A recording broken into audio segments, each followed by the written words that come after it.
Hello? Okay, we have the green bars, we have the live counter ticking up, so it should now be live, which of course means Hello? welcome back. Hey again. We can hear you again. again. Are you okay, dude? Yes, just trying to play with my mic settings. You're coming clear, to be fair, right now. Yeah. So... But yes, welcome back to the Storytime Network. We're back with more D&Ds. Kato, proceed to tell us how screwed we are after we pissed off a lich. Fine, you've dealt with worse. Have we, though? Last we left our heroes. That's what you asked. Aldane, the half-elf paladin, Dairon, the Genasi rogue, along with Akra Everay and Karen Valufra. Their group, after having dealt with the rogue and rampaging Stasia, headed onward to the nearby settlement that they wanted to visit.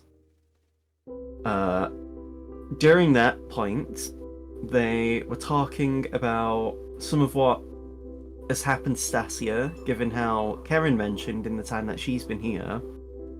He is already becoming seemingly more monstrous, and wasn't as large in size as he was initially. It was also mentioned that perhaps Rua's mum may have also undergone terrascification, but she was nowhere near as strong as Stasia. So it's entirely possible she could have just died after rejecting what was done to her. And that's if she was even done any experimentation on her. A lot of speculation was had about her existence, if she's even alive, if she's not been just, gone, who knows. Among other heavy topics, none of which were particularly positive.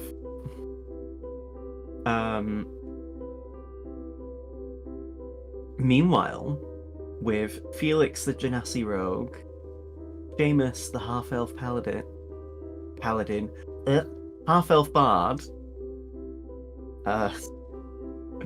as well as Rua and Reficule, that group, after having basically kind of just wandering through the area and making their way through, arrived at the settlement of Arata, which was named after someone who came from the continents that Akra came from. Basically an ancestor to Seamus and Felix's people. You headed to the inn and had a rest, and after some chatting and, touching base on what you were planning to do, you had a long rest. When the long rest had ended, Reficule and Rua both decided to stay in bed, even though they both trance. Leaving Felix just out of bed, awake, and Seamus having to basically kind of wake Rua up as well. After that, then the fun things happened, where Akra's group, heading by a bridge that is said to send you to a random circle of hell when you fall into the abyss, they were ambushed by two bone devils, and most horrifyingly of all, a pit fiend, which is extremely powerful and extremely dangerous. Is what I would have said, if not for the fact that he got knocked prone, fell into the abyss. One of the other bone devils fell into the abyss, and the third one was like, "Oh, I might as well follow them," and just jumped in with them. Rip Bozo. If it helps, Kato, in my other D&D group, we finished a boss fight in similar fashion of the boss was flying in the air. There were a wild magic sorcerer. Wild magic sorcerer table or wild magic table turned them into polymorphed them into a sheep. They dropped, and the fall damage did the remaining health hit points. I mean, I'm not that upset because this was like a fight, just a fight. It wasn't like the boss fight of the campaign, so I'm like, I don't mind that much. And I can always throw more pit fiends. Next time I'll do it when there's not an abyss beneath. In other news, the other side of the party were awoken by screams of horror as they came face to face with the infamous Lich Maratu, as well as his Death Knight companion. Maratu ordered his undead paladin to attack the party as they were attempting to intercept him. Rua was mostly taken out of the entire fight with a maze spell, while the others fought the Death Knight and dealt with Maratu. Yeah, in the end, Rua was able to be brought out of the maze after breaking Maratu's concentration, and after defeating Maratu, surprisingly easily, it turned out he was just a simulacrum. Which is basically just I say a weaker clone. It can do all of the spells that the original casts, it just has like half the hit point max. Which is still nasty depending on how good your HP is when you cast the spell. But it clearly showed the strength of Maratu and how annoying fighting him could potentially be.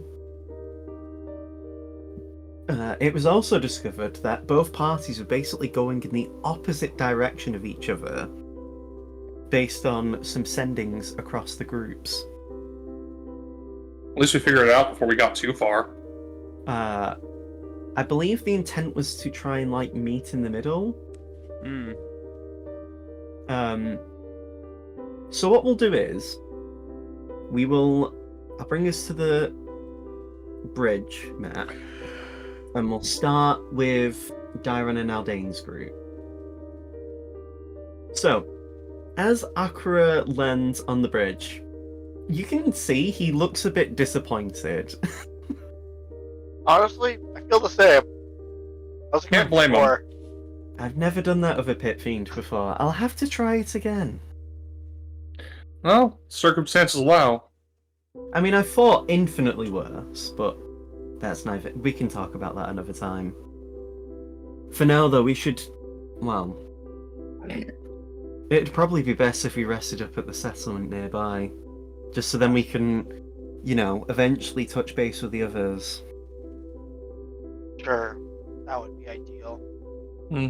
Otherwise, we'd have to walk all the way back and find places to camp in the meantime.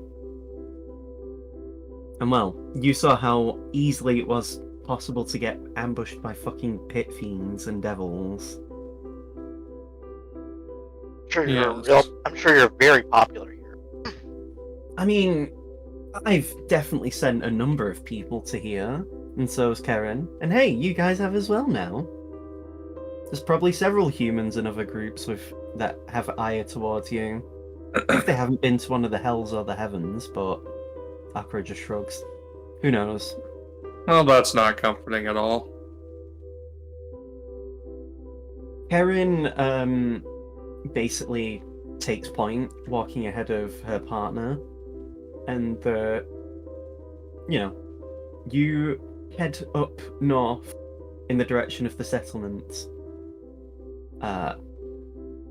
During this point, you can kind of see Akra seem kind of like relaxing a bit. Can I get a... What's that, sorry?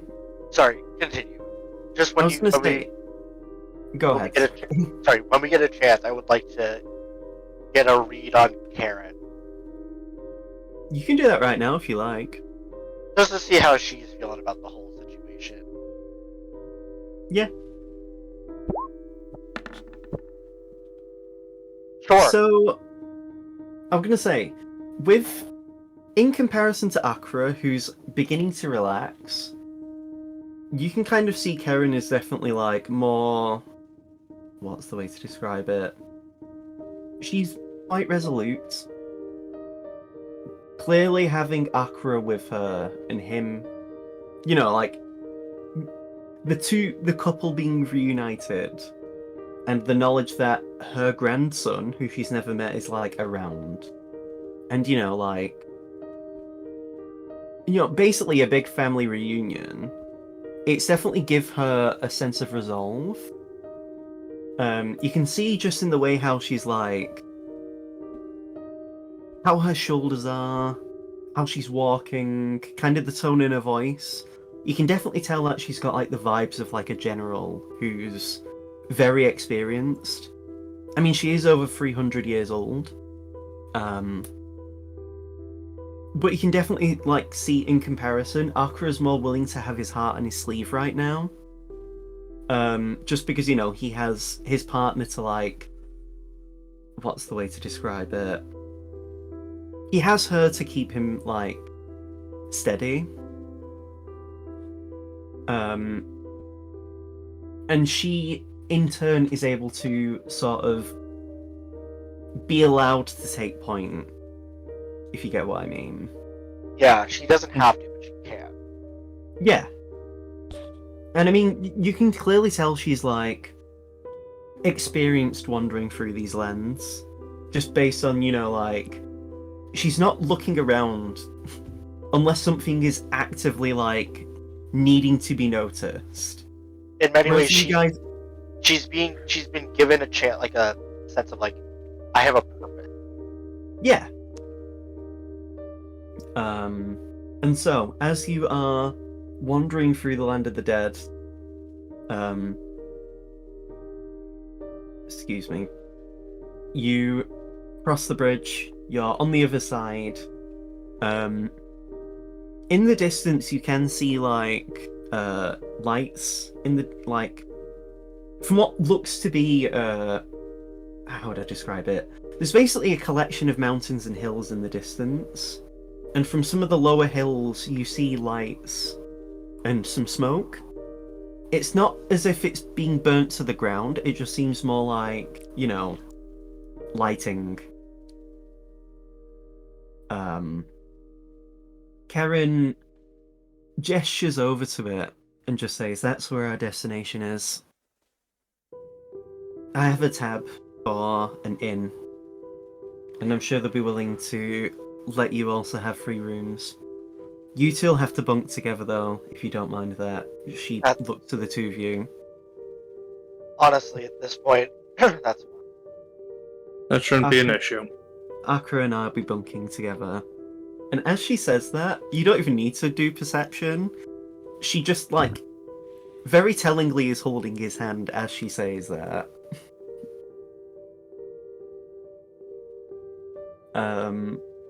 Now you love birds. You saying that makes Akra, like, very visibly blush. He's clearly quite, like, flustered and shy. She's just quite neutral about it. She's got, like, a small smile, but, like,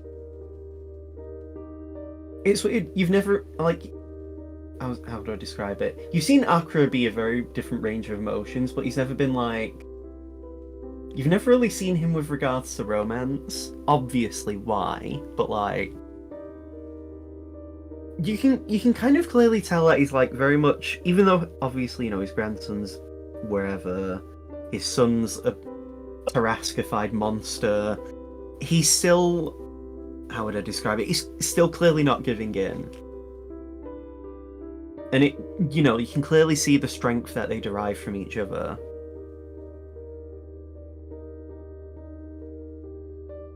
As the two of you, along with the two elves, head onwards, we will go to the other group. Felix, Seamus, you two, just finished the fight of Maratu. Pretty intense. You're having to kind of deal with not having someone like Dairon to just snipe things or Aldane to just soak damage. I think I did a pretty good job of soaking damage in return. You did good, Felix.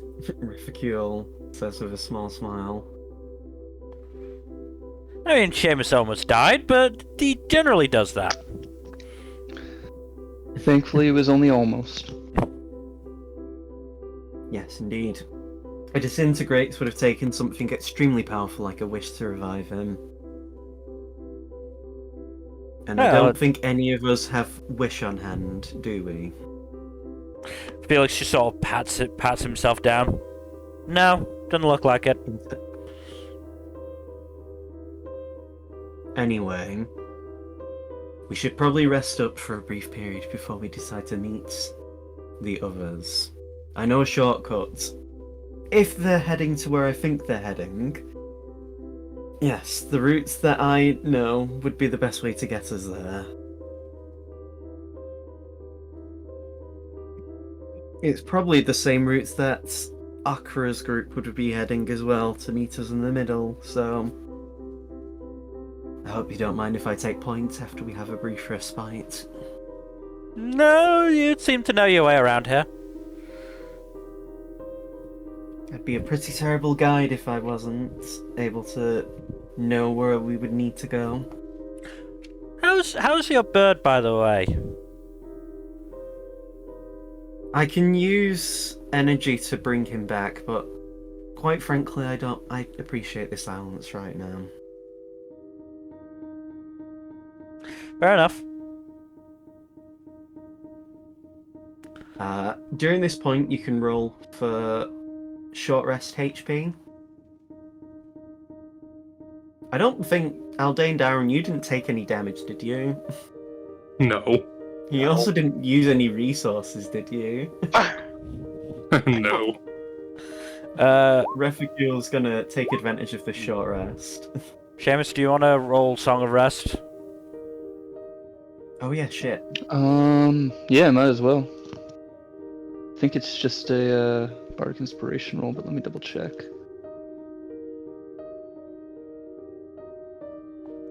It should say. No, it's just a what the D6. dice is. It's just a D6. Roll the D6, my dude.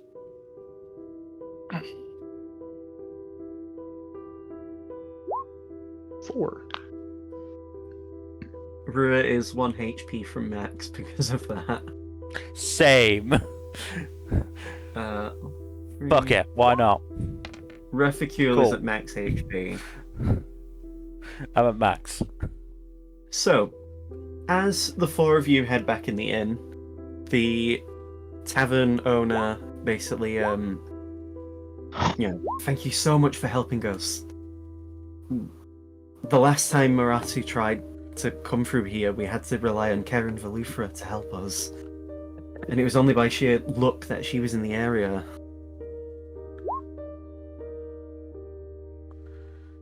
I can't remember. Did you all mention Karen's name in your sendings, or did you just say Akura's partner? I don't recall. I think. Yeah, I don't recall. I don't think I ever said it either. I don't remember if you guys did. I'm just gonna assume you just said Akura's partner then, because you probably would have just saved words explaining who Karen was. It's easier to say the relation than the name. Yeah.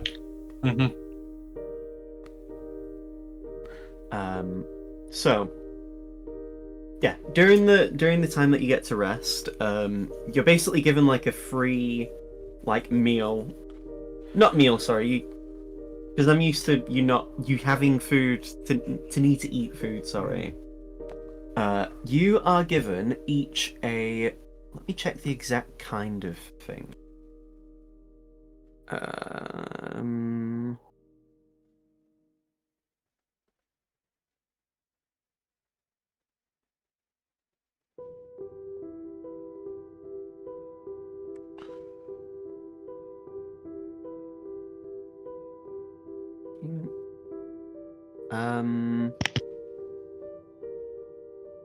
There we go. So it's not that one. That's too good of a reward. You're all given a potion of greater healing. When drank, this will give you 4d4 plus 4 healing. Instead of 2d4 plus 2. Okay, can you just repeat that name? I'll type it in the Roll20 chat. Thank you. Oh, not Geeling. Oh, potion of greater healing. God, okay. I thought it was a special thing. Okay, no, that's fine. No. Yes, we have a few more, but we prefer to keep this for the militia. I hope you understand. No, that's totally understandable. Where were the militia, by the way? They're actually on a training right now. The few militia that were still here were actually dealing with the people evacuating. Having seen some people, which were clearly you, heading in the direction of Maratu, they trusted your ability to defend this place while they dealt with the evacuation. We've seen Reficule here before, and he has actually defended our gates once or twice, so we trusted 3 more people who he was travelling with should be of capable strength. And we were not disappointed.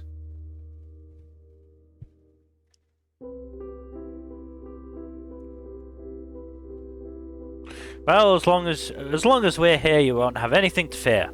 Until we leave, which will be happening soon.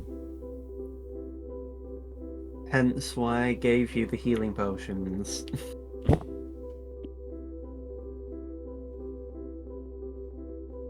As the bartender sort of leaves you to it, Rua is sort of tending and like checking on his mechanical arms.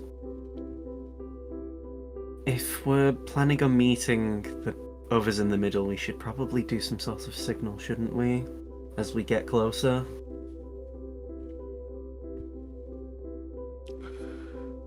I mean, I could send up a firebolt, or... I mean, it depends. It'd probably need to be something more visible. And I don't know about visible, but audible, I could thunderstep. That does work too. Reficule checking their art book just says, I have a spell that can give us enough attention. I'll cast that when we get near to our intended destination.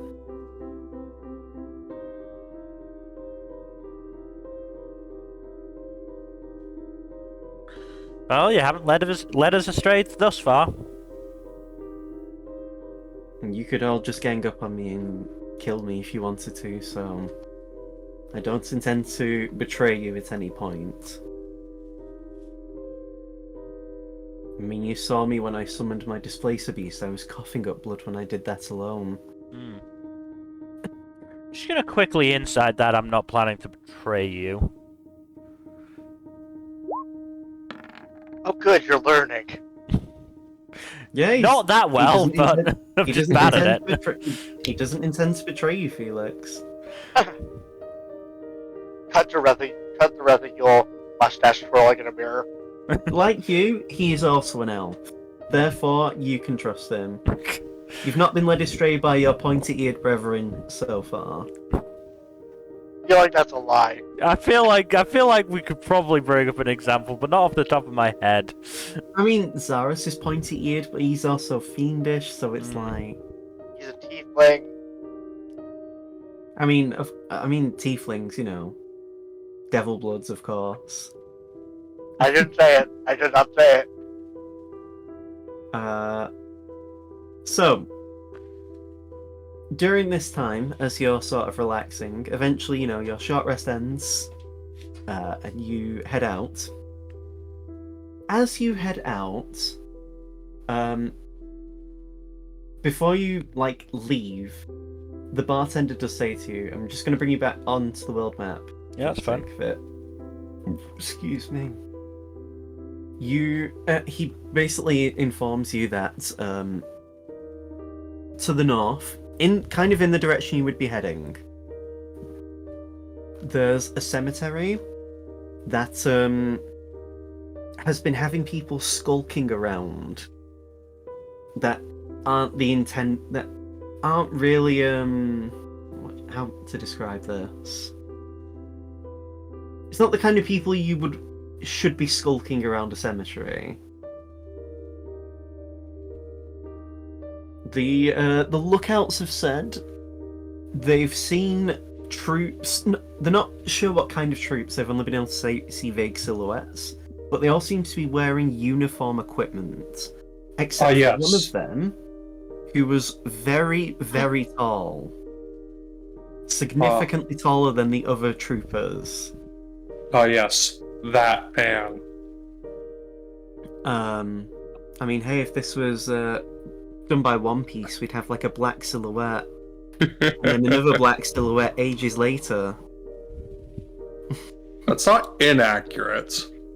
Yeah, because it's true.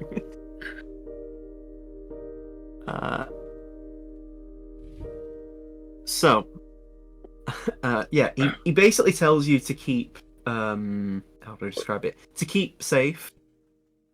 And if you figure out what it is, you might be able to potentially claim a bounty, which maybe could get you rewards from whichever place you end up going to rest after after that.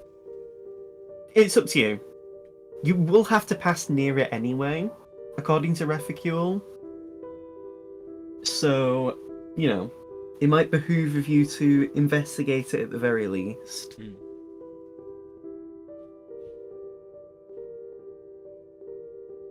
So, as you head out,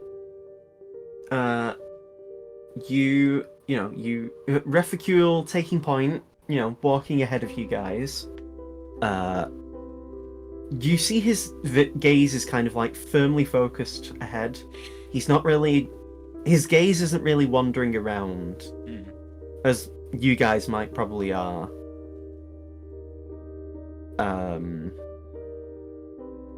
So he's probably not that too experienced. Either he's not that experienced in, traveling about when he might get attacked from the side, or he is, but he knows there's nothing to worry about. You can insight him to get a figure on that if you'd like. Both of you can, if you want to, Seamus. I'll make another attempt. Are you gonna roll, Dylan? Better. Yes, I am. I might as well, even though my insight is trash. Oh, not trash. Your insight's better than mine. Hey, I just have to neg it so I get a good roll. It's the second. Oh no, it's not the second best of the group because Refugule has an 8 in insight, which actually matches Rua, which is funny. Although I always forget Refugule's like level 15, so he's got like a higher proficiency bonus. Yeah. From what you can gather, Seamus, it seems more as if like the reason he's not really he's not really looking around too much is just because he's used to the traveling route. Like he's still seemingly, keeping an eye out, but he's not, how do I describe it? One, he's not betraying himself as if like, oh, I don't know where I'm going, He's not making it apparent that like, how to describe it? It's not you guys who, you've never been here before, so you're probably keeping an eye out. He's very much portraying that, he knows where he's going. Partially as a deterrence. And also, he just seems quite resolute. Knowing the destination or the intended destination, it just seems like he's more focused on, the journey right now. He's not really bothering to look about.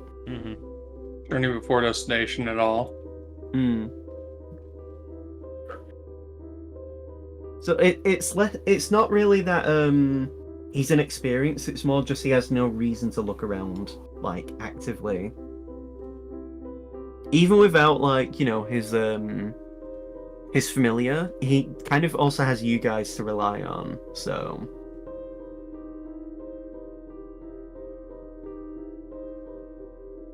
As you guys are wandering about, I'm going to ask...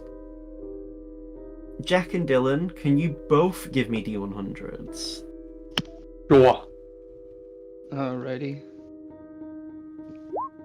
I'll let the brothers roll dice. Oh my god. Doesn't that make 100? Yep. It does. That's very funny. That's... I'm screenshotting that really quick.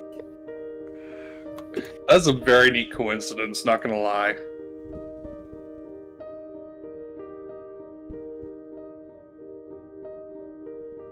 This is... Damn, that's crazy. It is.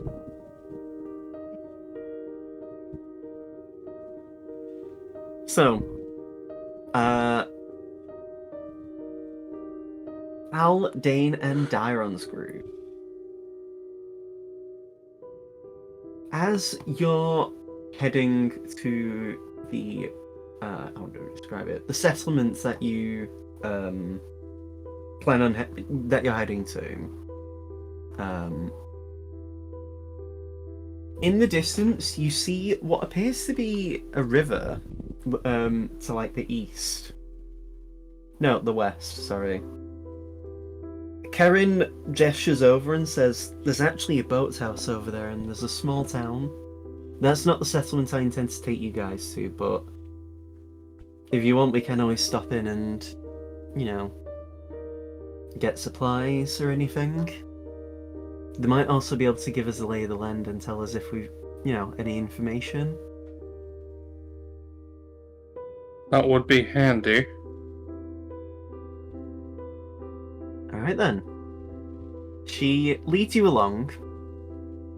As you're heading in that direction, you can see the ground sort, because as it stands, like, as after passing the bridge, the terrain's kind of darker.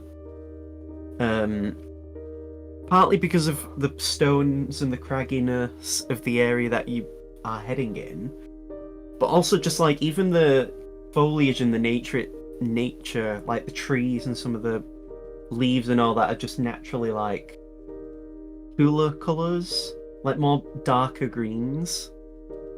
And let me give you some new music because I would like to change the music. Is this the song I wanted to use? No, it's not.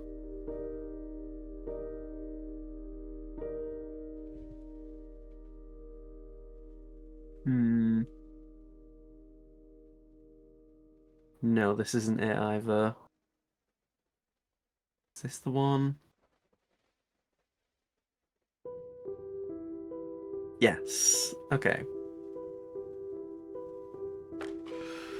That. Here is the new music.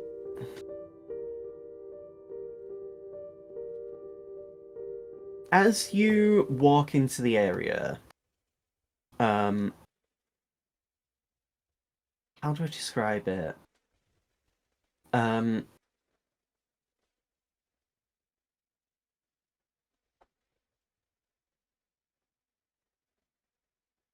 What? It feels like such a really bad question to ask out of pocket. What's your passive perceptions? Oh, Fine. 26. And yours, Jack? It's like 13 or something. 16. It's gone up. Okay. So, both of you feel a chill in the air. And seemingly so does Akra and Karen. As Karen, like leading the group, actually sticks her hand out and just says, "Do any of you feel that as well?" Oh, good. It's not just my Yeah. paranoia kicking in. Aldane, you are also a paladin as well, right? Correct. I'd recommend that you try your divine sense. I ping the divine sense. You feel the area has been desecrated. Not only that, but you get this, like, a whiff of undeath.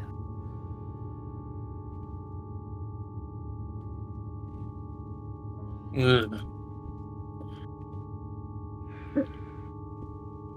Do not like this. Lots of undeath around. We should be careful. Whatever's happened to the townspeople, we can, well, if the area has been actively desecrated like this, I fear for the townspeople. We should probably see hostiles. Yeah, I am inclined to agree.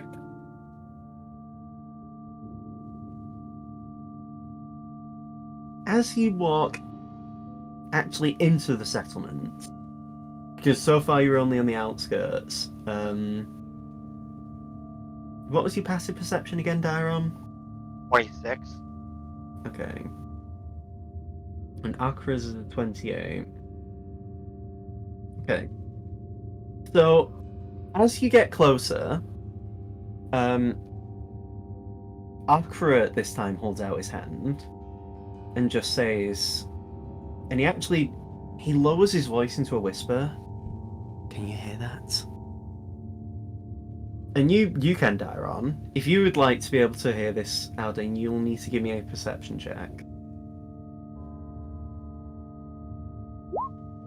Nope. Okay. As you try to train your ears out, you can only really hear the sound of, like, running water from the river. But, because Dairon can hear this, because of their natural perceptive abilities, you hear two voices. One is a woman, and another one is a masculine voice.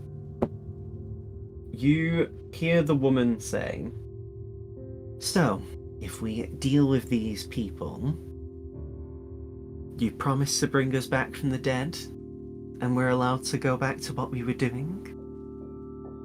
And there's a pause, and you hear the masculine voice just say, "Yes, that is our deal, and you'll be allowed to kill the person who struck you down.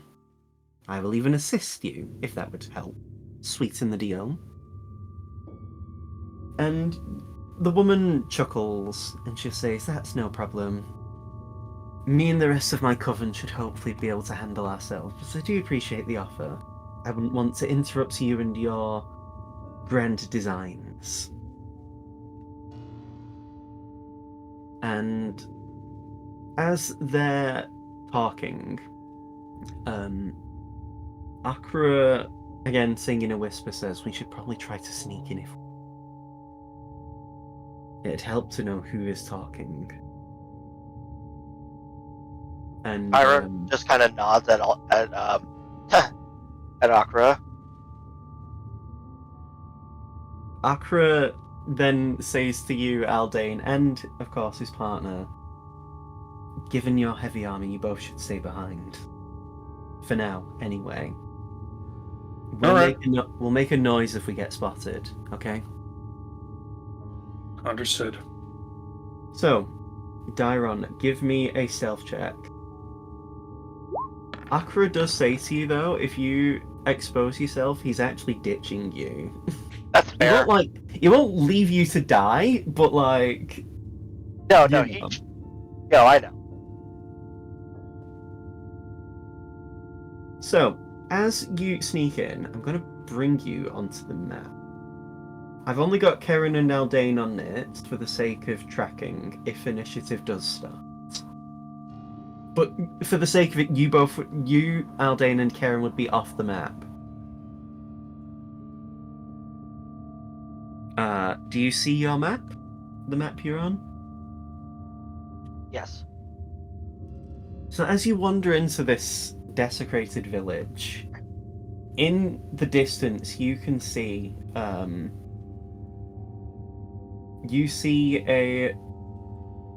rather very pale looking woman who noticeably has quite deep red clothes. She's wearing like a very elegant red dress, almost like the colour of blood.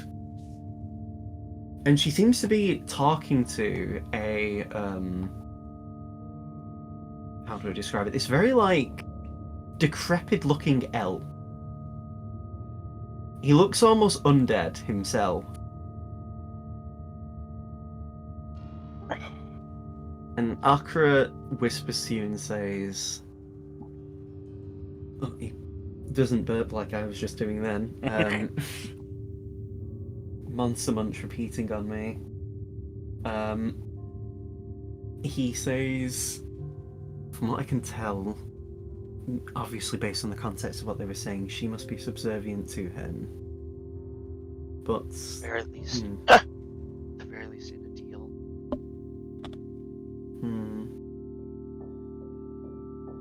Give me a perception, Dairon.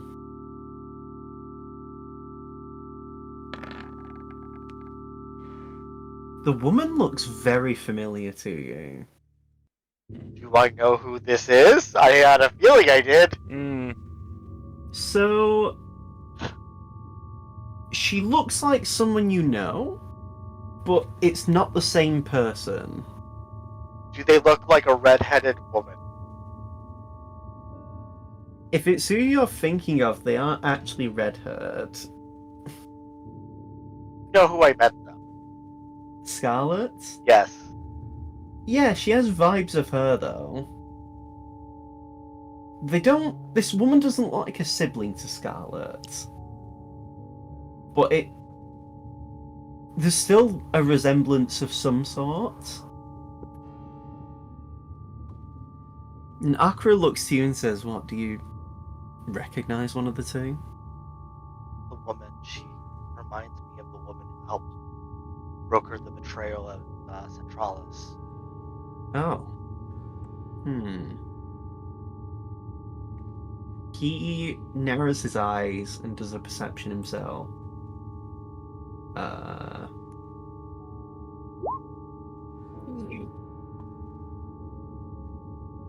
Jesus Christ. Oh yeah. Okay. I can see she has fangs. She's a vampire. Yeah, that'll do it. And the man seems to be a lich, just based on his gaunt features. Do you think He's probably that Maratu that Karen was mentioning. I was gonna say.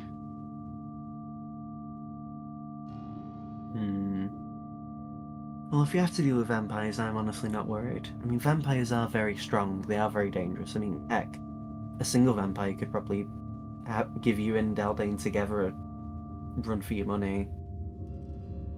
Yeah. I'm worried about the townspeople, though. It's entirely possible she's converted all of the townspeople into vampires as well. If not, she mentioned a coven, so it's entirely possible her vampire henchmen have simply used the townspeople for blood.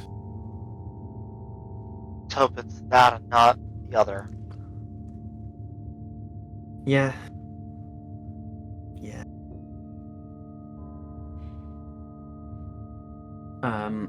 At this point, I want you to stealth again, to make your way back to the others. Sure. Do I? After it doesn't.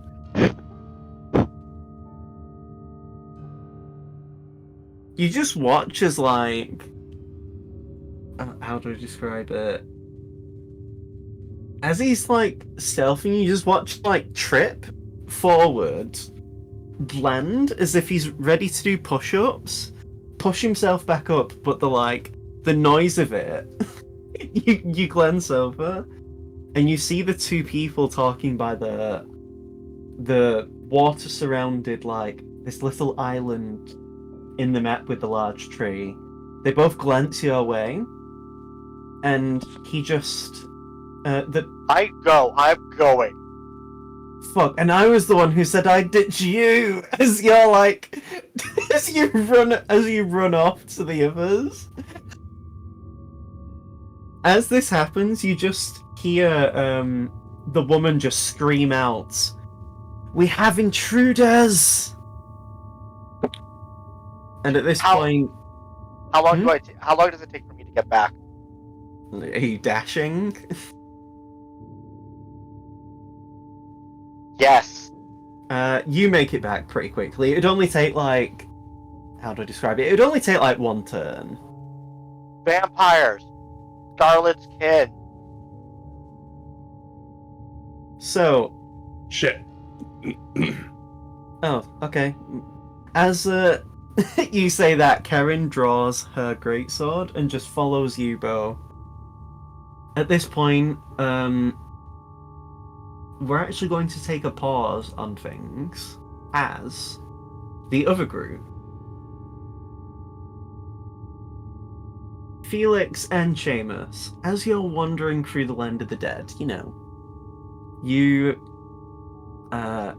see, why was I going to say Karen? You see Reficule pointing to the distance. That's the cemetery that we were told about earlier.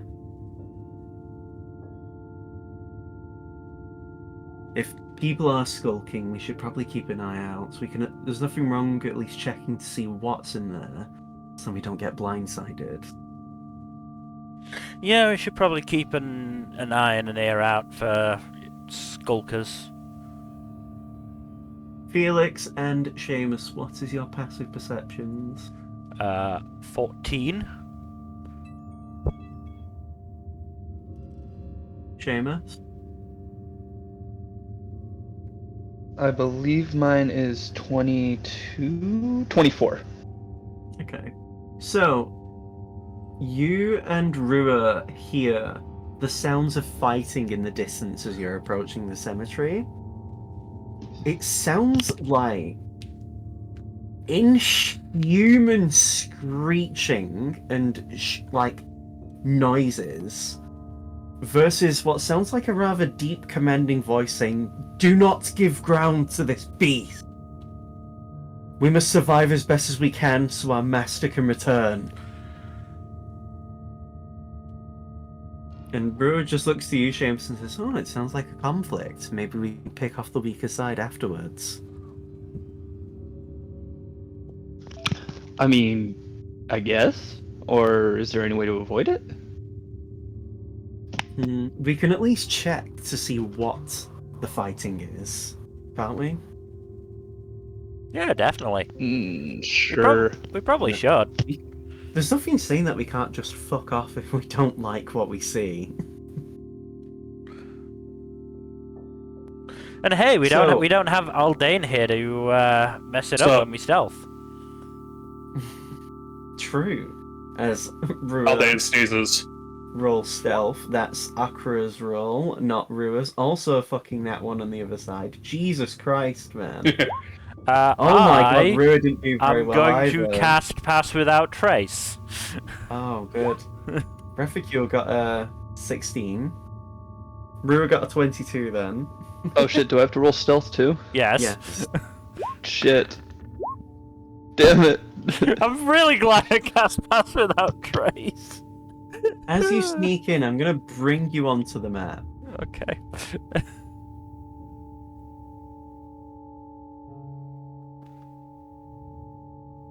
You see multiple masked creatures, these like humanoid things, wielding halberds as they swing it at this Tarascified thing. You can tell it's a Tarascified person just based on what you've seen before of people. But this one looks very familiar. Oh From no.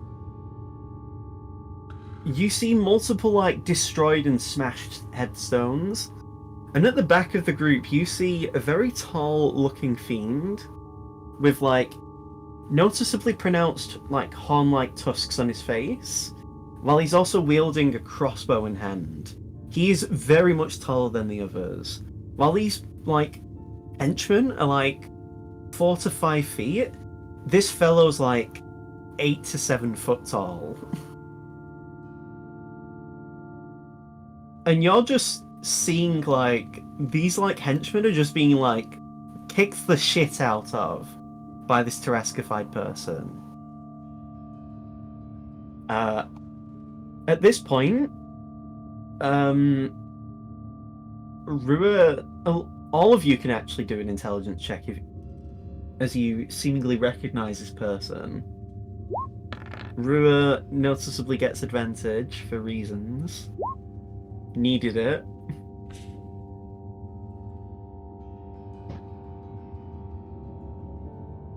Seamus, see you rolling?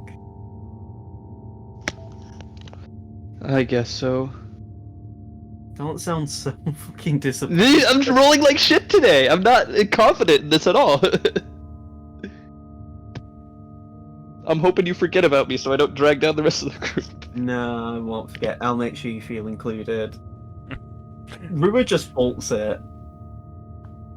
Rua just runs in. Rude, did you forget about the plan? Okay. I know who it is! Are you gonna share? It's my dad! Oh. Try not to lose an arm this time. He wasn't the one who did it, dickhead. It still happened. Do you follow after him? Yeah. Refacule also following in. Seamus, are you running in? I assume you are. I have to, don't I? I mean, you don't You have just- to. You could just. You could just choose not to help if you want to be a dick. Yeah, you could just sit the combat choose- out, I guess. But I choose not to be a dick this time. As you run in, you see the Taraskified Stasia. As you run in, Refacule says, "Oh, fuck. Those smaller things are Merigans. They're basically foot soldiers for devils and demons. The big finger's an Orphon. Watch out." so we're not notoriously going to dangerous find friends on influence. either side of this conflict. Okay, great. The Merigan, the Orphon can at least maybe be reasoned with. Especially if we can seal Stasia, like I planned. Can you do it without dying? That remains to be seen. Oh, goody. So, initiative. So, I'm just going to bring the initiative tracker for this group. Don't forget to click your tokens, Dylan and Mill. Yep. I was ready. Shit, where is my token? It's right at the back, you coward. He's not There a it is. coward, he's just not a tank. Like, he doesn't need to. It's not in his best interest to do it. I am mostly Exactly. joking. I also did not get all of my health back in that You short could have rest. rolled more rests. Yeah. There's no cap on how Yeah. many things you can roll in a short rest. True. I mean, there So is, for the but sake of, isn't so I'm there? just gonna do a copy of a Merrigan's token for the sake of initiative tracking. That's fine. The Merrigans rolled surprisingly well with a 17. And where is he? Oh yeah, he's there.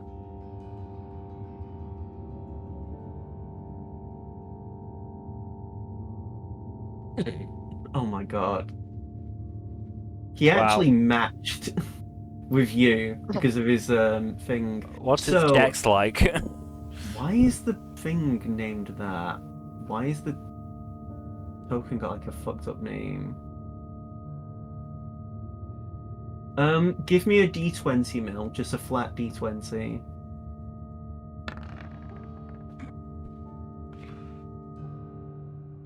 No fucking way. God damn it. Roll another one, please. I swear to God, if this is a 12. I Fucking screamed. Oh my god.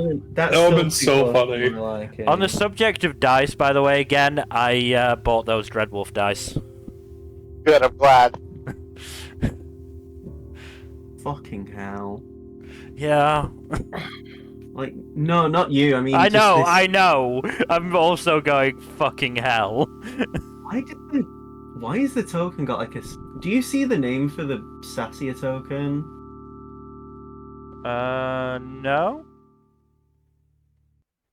It's got like Growl Jessil Mabin on the name of the on the initiative tracker. Hmm. Sorry. And I don't know why, because like he has an actual name that I've give him. Yeah. I don't know. I'm not seeing it. Pissing me off. I need to put the token. I need to get the token again and try again. It's infuriating me. I mean, Oh my it's God. fine in the actual like chat bit. Right.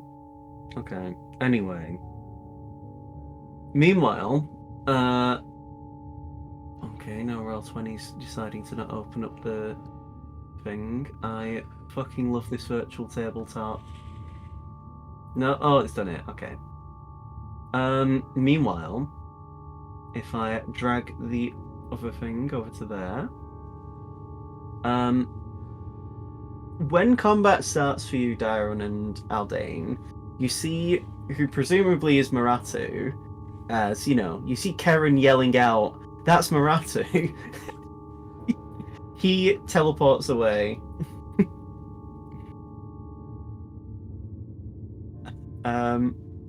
At this point, she rolled. God, she matched with Rua.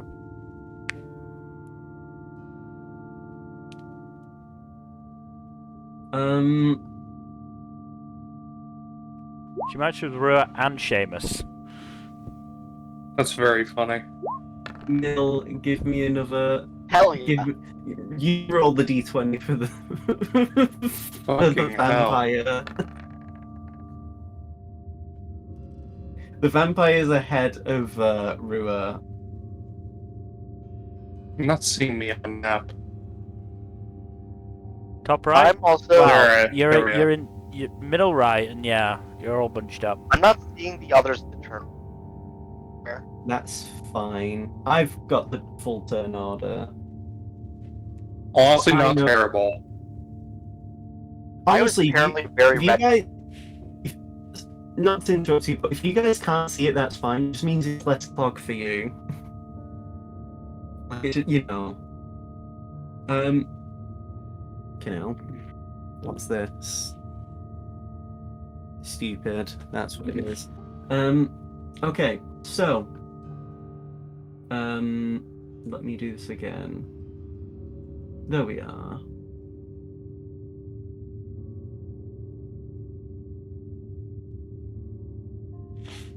Oh no. Okay. So that's your turn. Okay. Akra and Karen not gonna. Oh yes, thank you.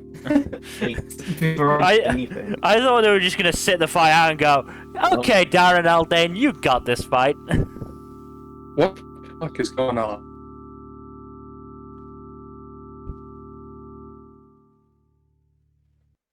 Can you guys hear me? To be honest, everyone's coming in quite robot-y for me right now. You're coming robot for me. Am I also robot? Yes. My ping is God. up at 5,000. That's great.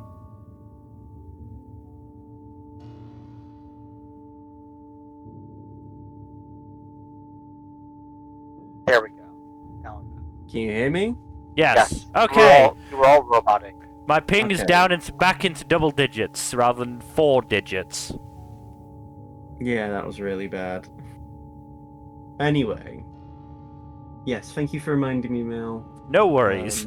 As I said, I was wondering if Akira and Karen were just like, you two have got this fight. It's just one vampire. What's the worst that could happen?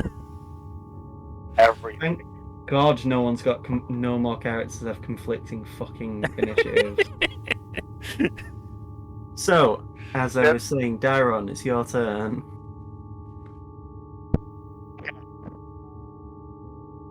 Hold on. It's not a straight shot. No, unfortunately, the carriage is actually blocking the way.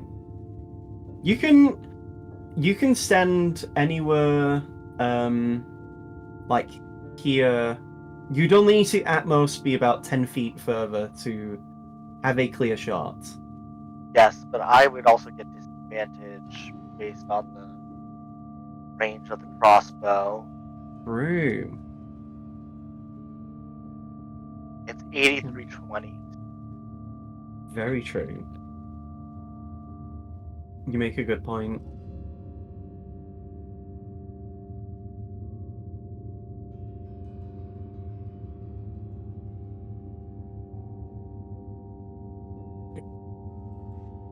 Hold on, just doing math. There we go.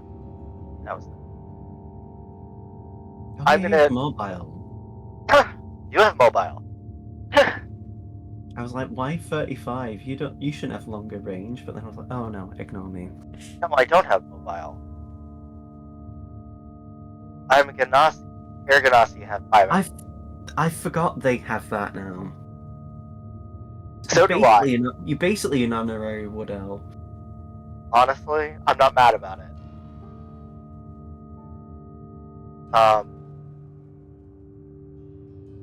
What was I gonna... Oh yes, insightful fighting bonus action.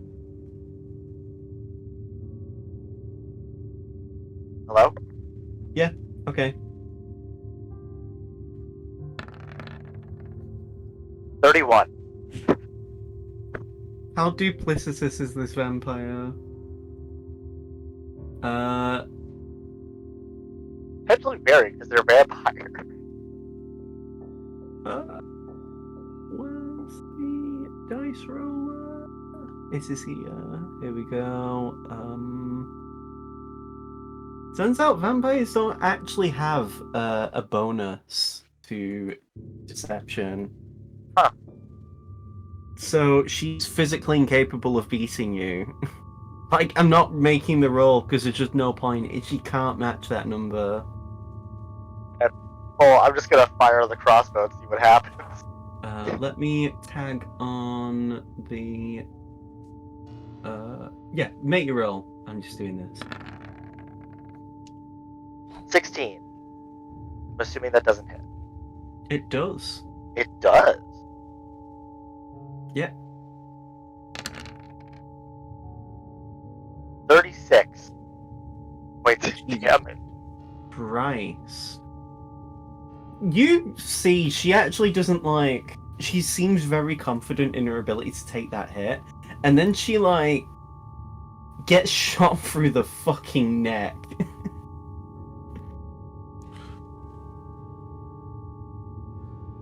And she just looks shocked at you. I'm imagining it actually goes like 2 inches to the side of her, like she's going, puny mortal weapon won't hurt me, and then it hits her in the chest near her heart and just goes, oh shit, it's made of wood. Oh wait, no. Ignore me. I forgot. You're making something. I'm looking more at the vampire character sheet and remembering why I did this encounter. Bearing in mind, I designed these encounters like a fucking fortnight ago. Yeah, no, fair. You notice actually, as the shot is very clean, it doesn't damage her as much as it should.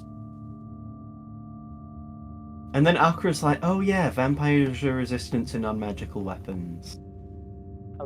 Who's... We have to get you a magical crossbow sometime, Dairon. Ew, it's kind of upsetting. Meanwhile,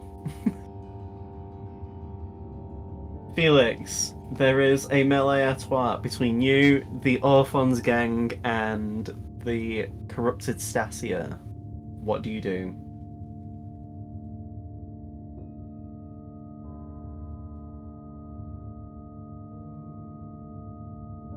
Nothing in there is resistant to acid damage, are they, Reficule?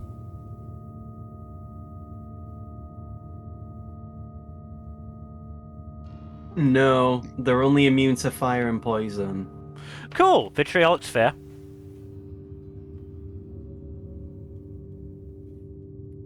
Oh, 1 second, I'll give you the shape token. What's the radius? 20-foot Which radius needs to be sphere.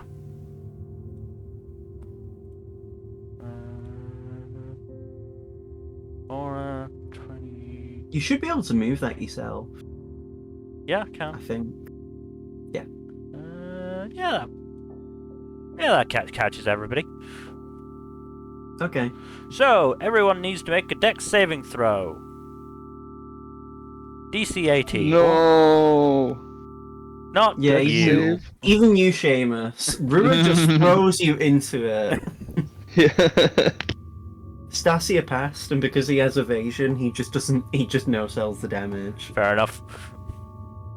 I'm going to do an average roll for the Merrigans because That's fair. holy fuck, these Merrigans are actually on point. God damn it. All the Merrigans passed. Does the Orphon pass? Let's see.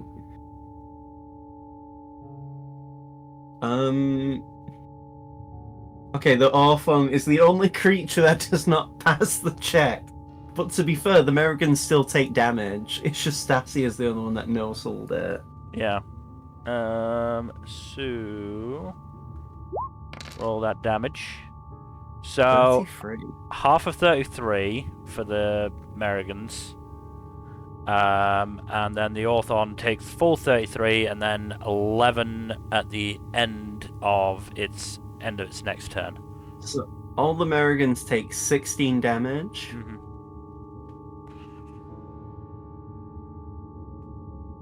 So they're at that much HP, okay.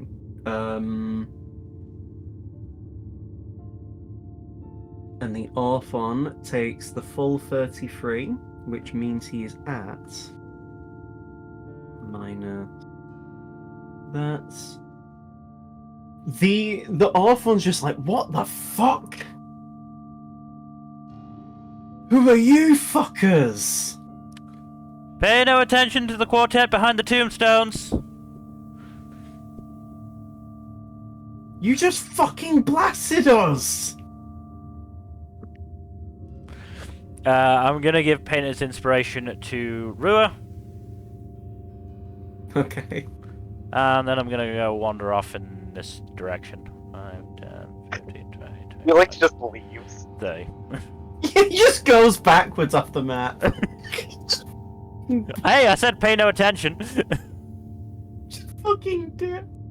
The Terraskified. I've got the giggles now. Fuck. The Terraskified Stasia, begins to go on a rampage as he attacks some of the Merrigans. That's a hit. That's a hit. Okay, so he hits all 4 of his attacks, but for how much damage? That remains to be seen. Okay. Okay. So, 4 of the 5 Merrigans around him are critically injured. He didn't kill any of them, but a stiff breeze in the form of any probably like weak AoE could kill 4 of them. The only one that isn't near death that didn't get attacked is the one directly north of him that's near the stairs. So the one to his left, to his right, and the 2 lower to him are near death.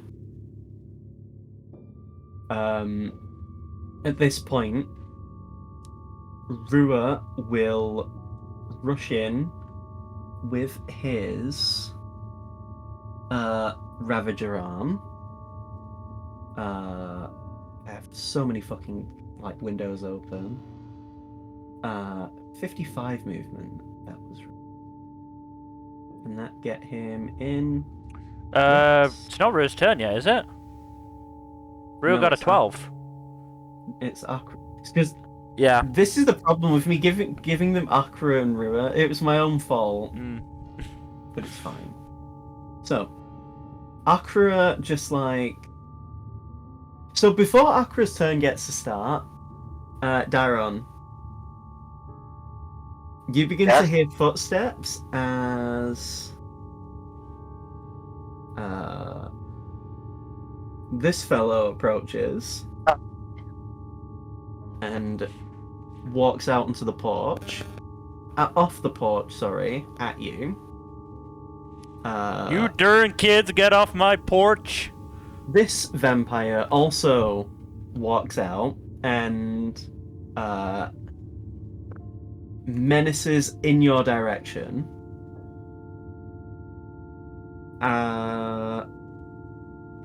You also see this fellow,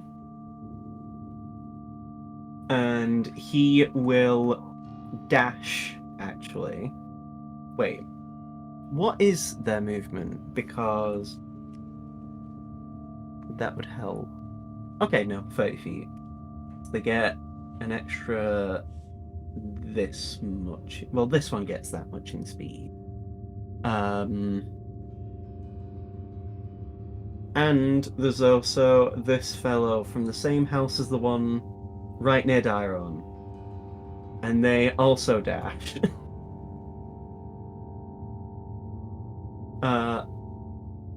At this point, Akra begins to walk over, and the weapon that he has, his like handle, his blade, he activates it, and let's see how far is the radius again. I always forget. The last time I used this weapon was like 5 years ago, maybe 6. Oh, jeez. It's like the last time I was a player before this campaign.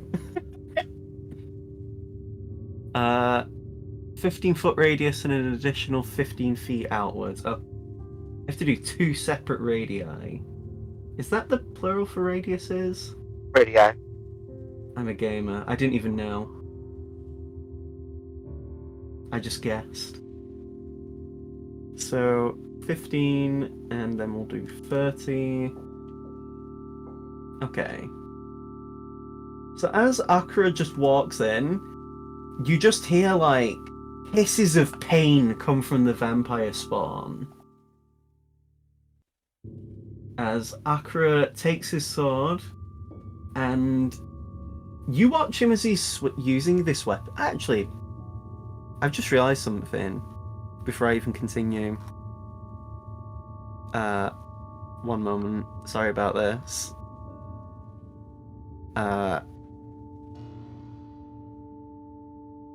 Is this the one I want to use? Yeah, sure, we'll use this song. I forgot to do battle music. I'm a fucking idiot. There you go. So, as Akra takes basically his lightsaber, because that's pretty much what the weapon is, he starts swinging the blade around almost like a nunchuck. As he swings it around himself, he will attack the vampire spawn that's directly above him.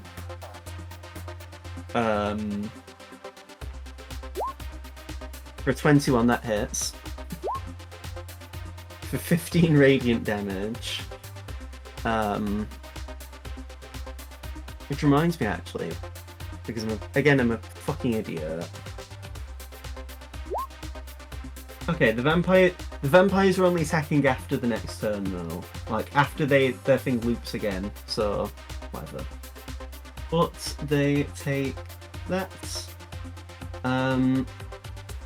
So Akra does 15 radiant damage to that spawn.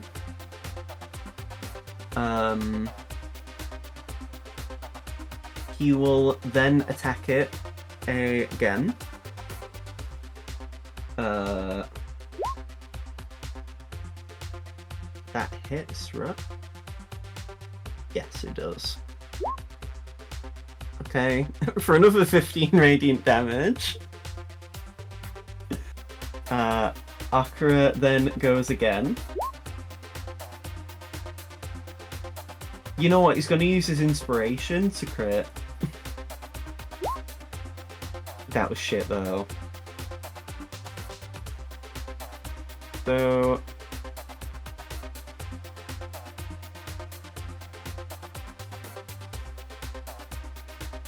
and then Akra will attack. We'll do his 4th attack, because he does have 4 attacks.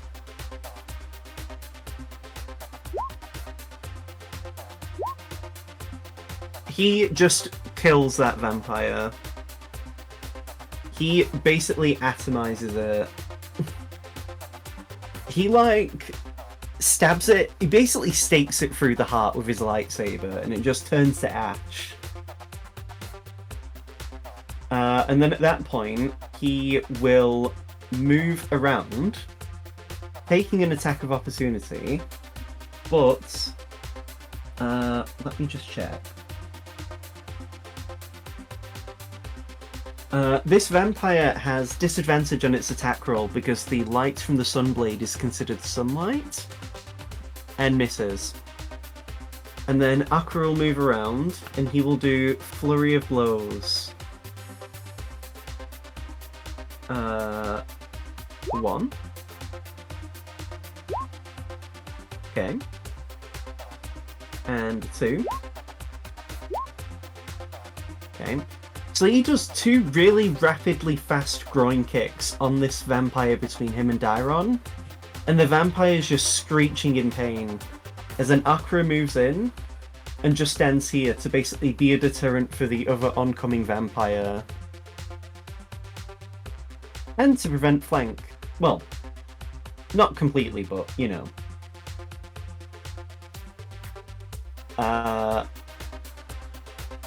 As that happens, this is now the Meragon's turn. The 5 Meragon, because they're overwhelming Stasia, all get advantage. Does not hit. That hits.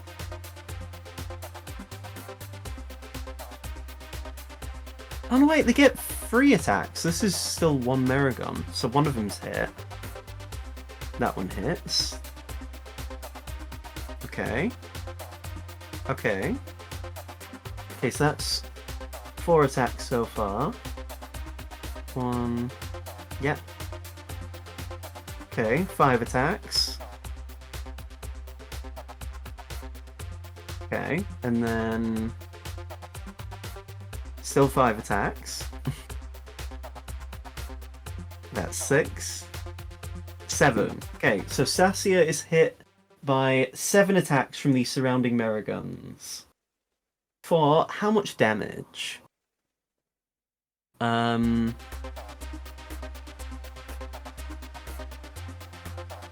It is a D10 plus 4. That's actually good damage. Meragons are kind of sick with it.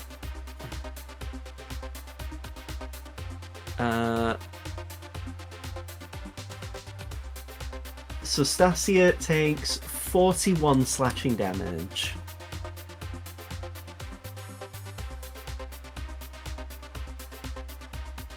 Oh, I did.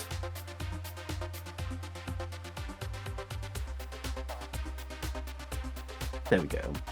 So, right.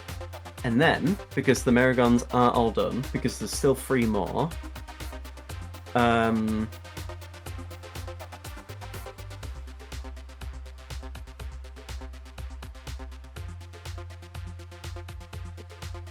they...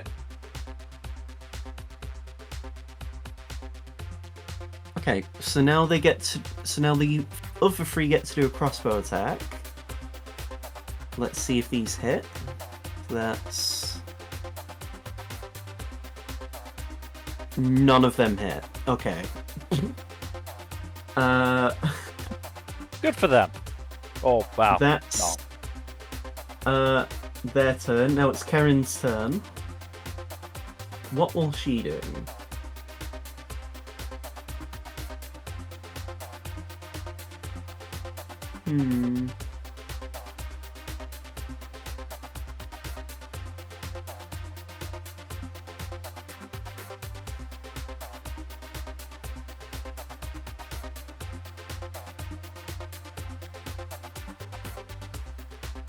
So, she activates her winged boots, because she has winged boots.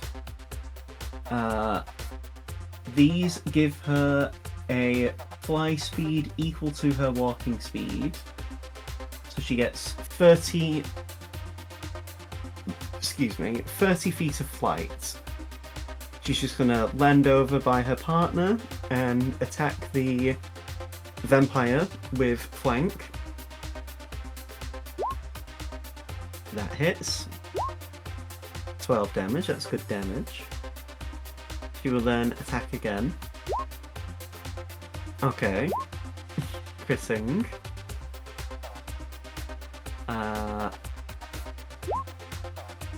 Hits again for good damage.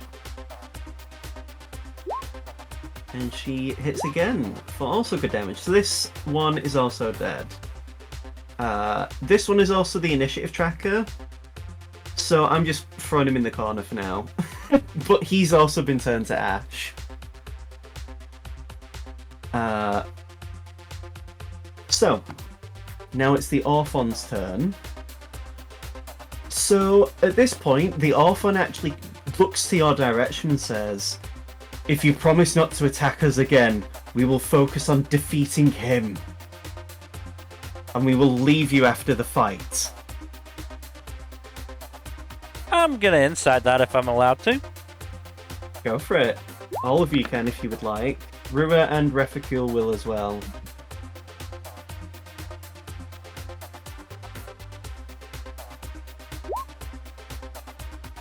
That was Rua's. Felix, both you and Refacule come to the realization he is being serious. It seems to be out of desperation.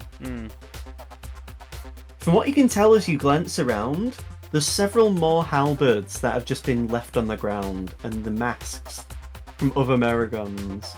It seems as if there was a lot more than what you're seeing right now.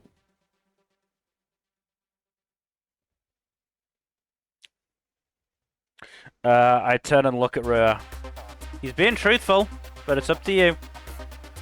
Then we'll let him live, and we'll work with him to subdue Stasia. Ooh, did not like that.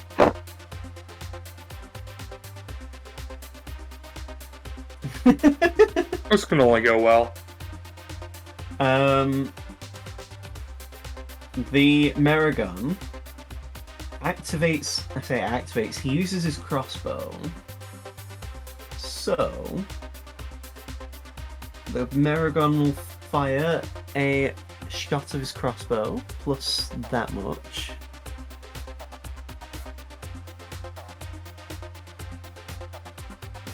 That hits.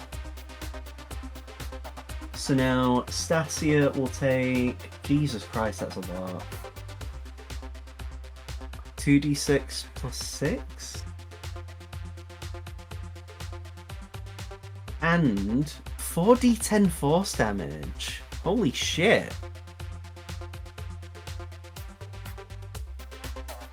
Oh, I did that wrong. So, as that happens, Stasia just backhands the bolt away. And takes no damage because he used deflect missile. Yeah. And the Orphon's like, fuck, I wish you would stop doing that!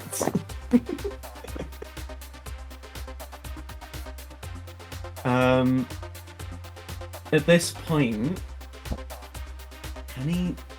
As a bonus action, he just goes invisible.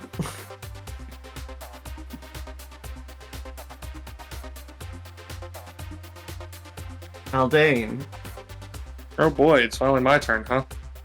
Yeah. Alright.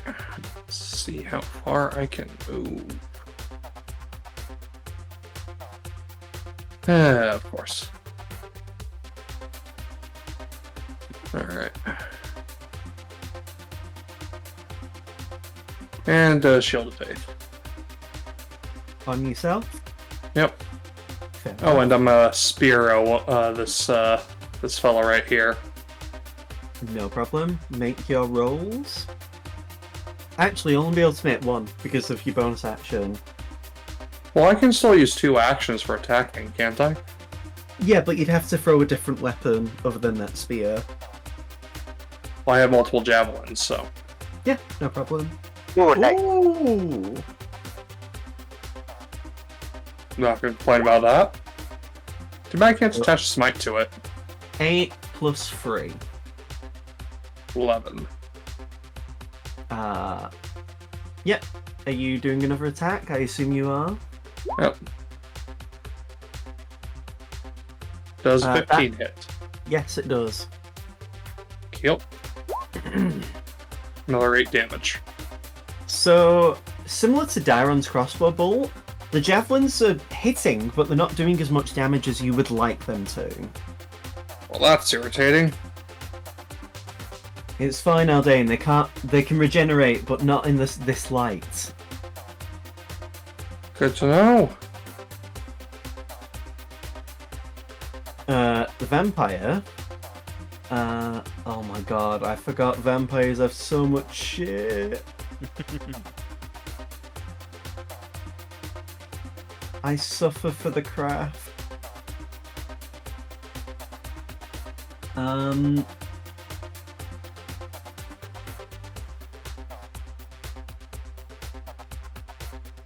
So,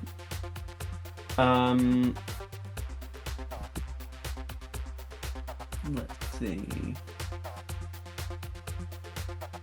The vampire clicks her fingers and she teleports. She teleports 30 feet with Misty Step. And then they'll rush in to get to here. Tellingly though, you notice as her feet landed on kind of part of the woodwork of this like wooden bridge, she was very careful not to touch the water. And as she approaches, Karen says vampires hate running water. It burns them like acid.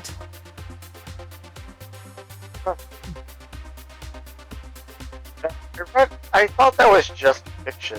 They also sparkle. No? What? Huh.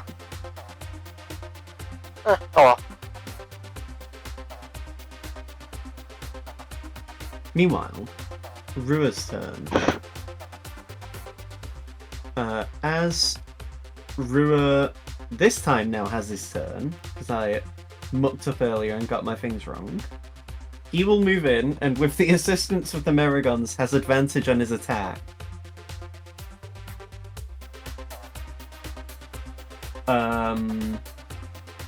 Let me see, where is it now? Ravager, here we are. That hits for 11 damage. Rua will, of course, do his second attack, which hits for good damage again. At this point, he will do a flurry of blows.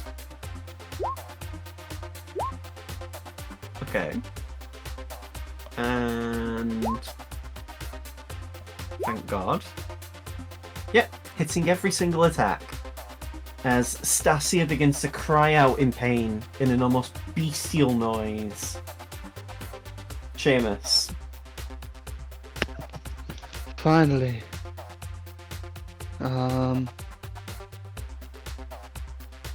Actually, let me take a quick measurement here.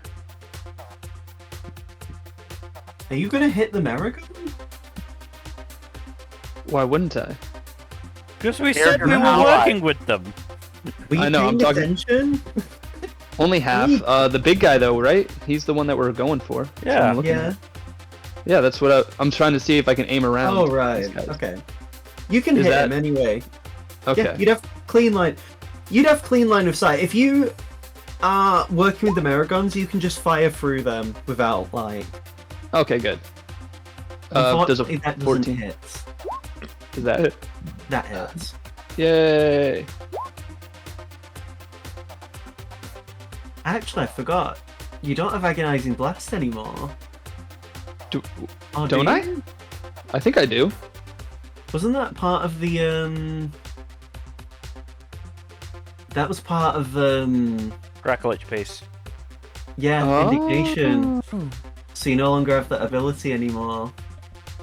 So you've got your virgin Eldritch Blast again. That's only 2. Yeah. Sorry, dude. So wait, it's only 2 damage then? Yeah, you no longer Oh, can... so I don't add charisma to it? Yeah. Yeah, you don't get to add charisma anymore, because that was part of the Dracolich piece that is now How do locked. I fix that then? I'll do it. Oh, okay. If we go back onto here, we can edit. You can just get rid of the. There we go. Just get rid of the plus char, and that should. Yeah, there we go. So now it's the vampire spawn. I believe. Yeah, they just take radiant damage when they start their turn in sunlight. So this one right near Dairon just starts burning immediately in pain. The vampire spawn... We're not over on the other map. We aren't, because I'm a... There we go. There we go. The other vampire spawn, because it's dim light, the other circle, he's still fine. For himself, anyway.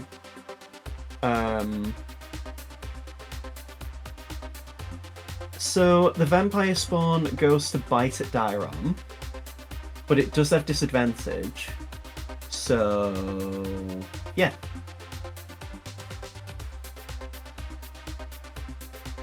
It'd help if I use the correct dice.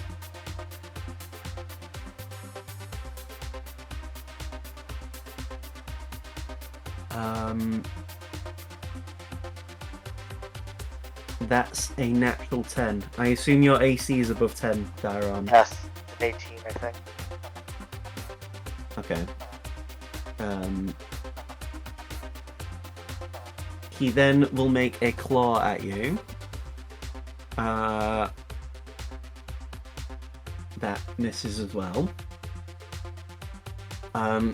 The other vampire spawn that's watching is like, Scarlet, should I go in? It will hurt. And she's like, yes, you fool, attack. And he runs in, starts like wincing in pain as he goes to bite at Akra. And yes, you did hear that. He called her Scarlet. Oh. That one doesn't hit with the bite, and the claw also doesn't hit Akra. At this point, she says, "What are the rest of you doing?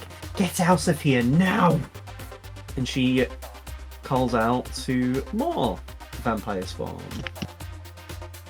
One of them just jumps through a window and runs in, ending his turn there. And this one runs in by Karen, but it dashed to get to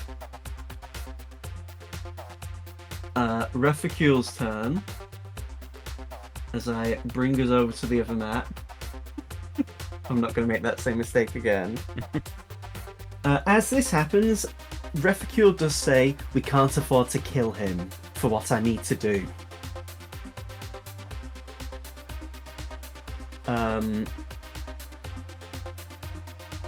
At this point, he will cast a Chaos Bolt. Will he? No, he won't actually. He will instead use a Mind Sliver. Where is it now? So now that's a shit Mind Sliver roll. Oh my god. Yeah, Jesus. Fine, it's the other ability that matters. So now Stasia must make an intelligence saving throw. Can you believe that Stasia right now has bad intelligence? It would not surprise me. Shocking. I'm shocked. He has a Shut. -2, and he failed. So now he No. takes 4 psychic damage, and now has a -D4 from the next saving throw it makes.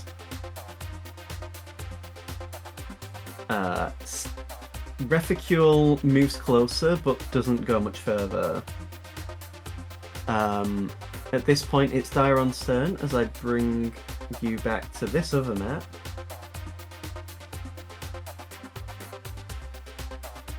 I did hear that right? That wasn't just me? She was called Scarlet, yes? Akra says to you as you're like back to back. Yeah. Also, shocking grasp on this thing.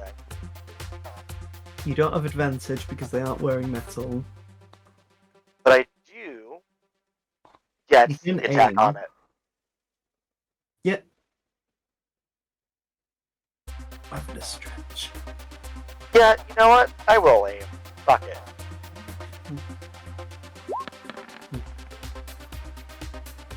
Yeah. Firmly grasp it. That's with 2-1. So 23 points of damage. Damn, we're all doing shit for cantrip rolls. Good damage though, still. Damage is damage. The what's it called? The vampire that you shocking grasp winces in pain as electric courses through his body. Felix's turn. Actually, oh no, you used aim so you can't move. Yep. Felix, it's your turn. What do you do? 15, 20, 25, 30.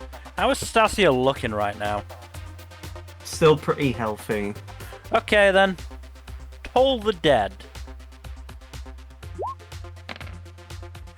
That's a better cantrip roll. Holy fuck! That's the maximum amount of damage you could possibly do. I love Toll the Dead. It's so good. I always forget what's... Okay. He rolled a nat 1. Goody. He holds his head and screams in pain as you do that. Do you move? I've already moved. Yes, you have. Thank you. Just before my turn ends, I am gonna yell at the masked dudes and, well, presumably wherever the other fucking dude is. Keep him alive, or the deal's off. You see one of the Merigans give you a thumbs up. Goody. I love it when Marigons are actually on your side and not against you.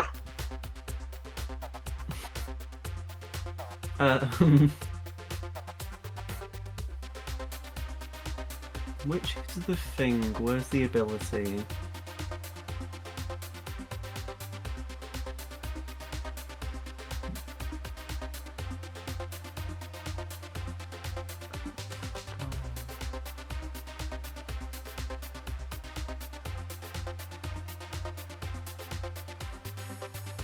So at this point, Stasia basically begins to glow in golden energy, and it looks like acid is almost leaking from his body. Ooh. It seems to be not like necessarily secreting from his body, but being made from the ki that he generates. Is the best way to describe it. Alright. It doesn't seem too dissimilar from like when Akra manipulates fire and stuff like that. Also, I just found a typo on one of my things. A minor one, but that's fine. Then he will begin to attack Rua.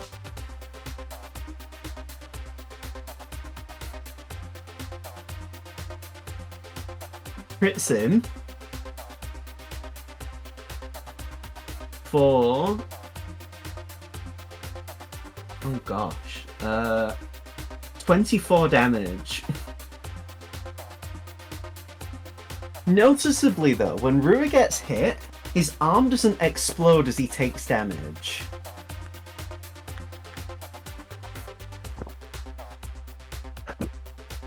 Which is normally a thing that happens. He will then attack one of the Merigans that he'd already attacked before. and the one that was next to Rua is now dead. He attacks again, and the Meragon, also at the bottom, is now dead. And at this point, he rushes you, Felix, Oh. taking attacks of opportunity from the... excuse me. 3 of the Merigans. And he'll miss. Rua makes an opportunity attack.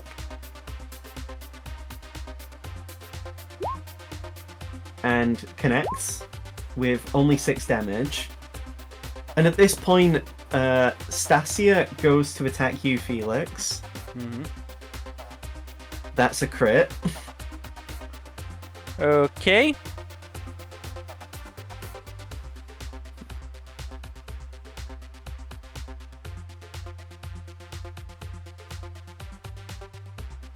You take... I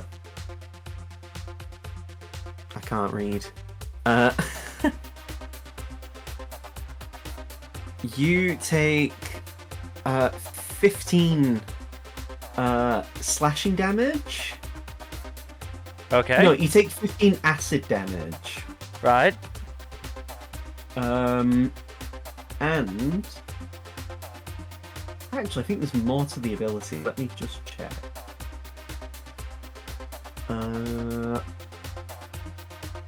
Here we are.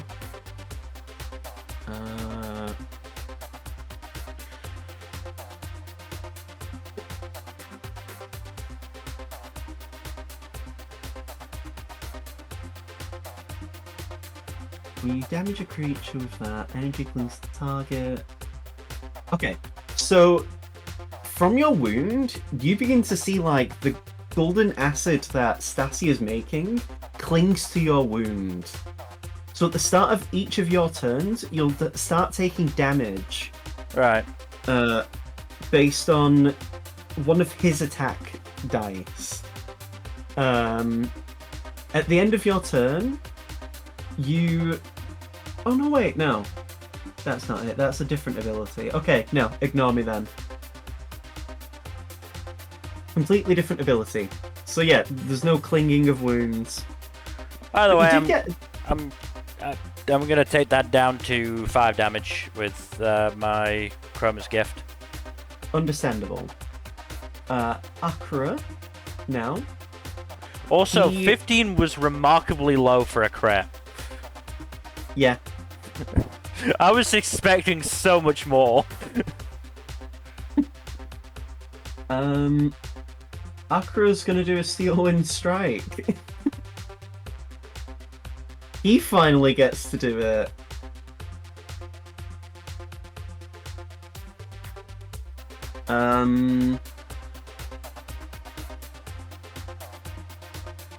Where are you? Huh.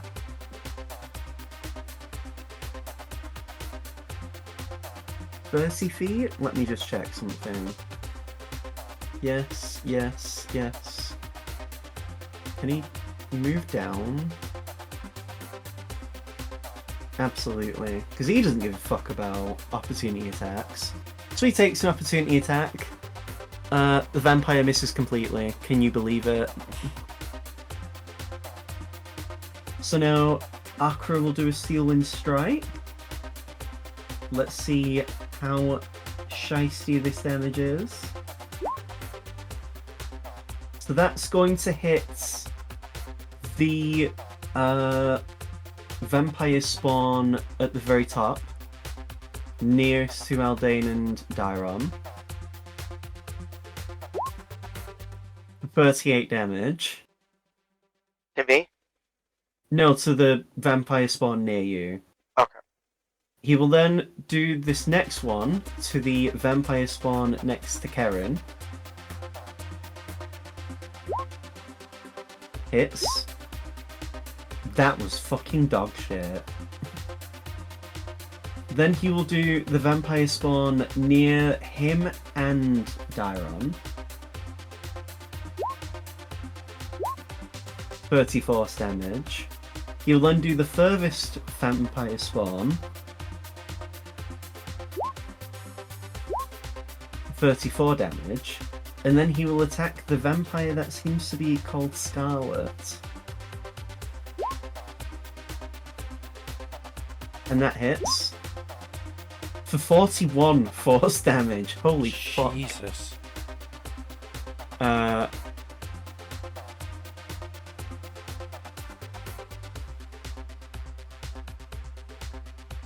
So, as he does that, he will then teleport to be near her, so that she gets the sunlight radius. At that point, because Akira's turn isn't done yet,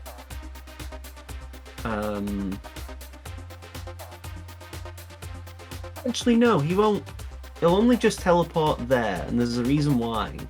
And it's because he activates Water Whip with the intent to pull her into him.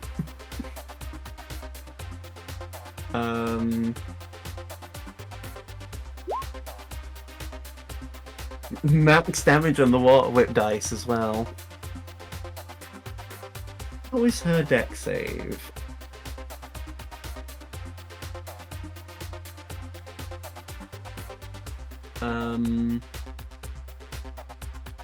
Actually pretty good at a +9. She fails.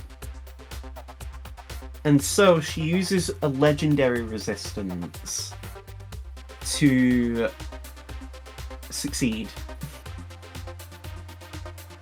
And that's Akira's turn. The Merigans, as we go back to them.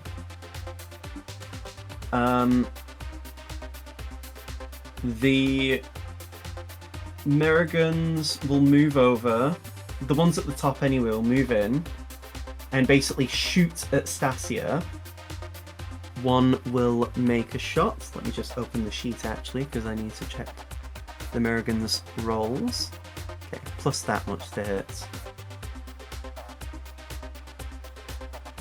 One actually hit. Okay. Good for it. Oh, they all hit. Oh, good for All them. three of the ones that are doing ranged attacks. Good for them. Stasia takes a good bit of damage. But now, Stasia does a thing as a reaction. I don't think you'll like this ability, Felix. Probably not. I don't have my reaction anymore, so...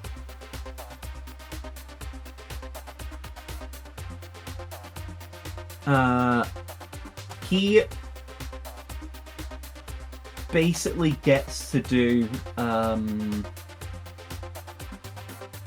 he basically gets to hit you with a melee attack dice as a reaction. Okay. In the form of acid damage. By the way, what happened to that big dude on our side? Did he just nope out? His turn's coming up. Okay. I just didn't see him on the turn order. Yeah, because he's on the GM layer. Ah, fair enough. You take 7 acid damage, Felix. Alright. The Merigans will, the other ones anyway, will run in.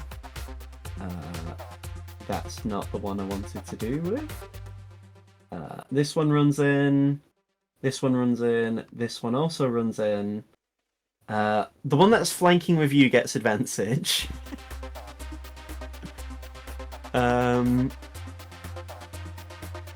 You know what? I'm just imagining Seamus having a Merrigan as a friend. This increases Pokedex. You gotta catch them all. He does. 6 plus 6. Okay. Yeah. So this one hits. Hits again. Hits. Oh my god. The Merrigan that's flanking with Felix is going sicko mode. Actually, like fucking. Oh my god. Stasia actually takes quite a lot of damage from that. Let me just check how much it is altogether. 2 14s and a 9. Which, isn't, a lot, but like, for a grunt, Yeah, no, it's great. 37 damage. The American's really happy with himself because he starts jumping in the air.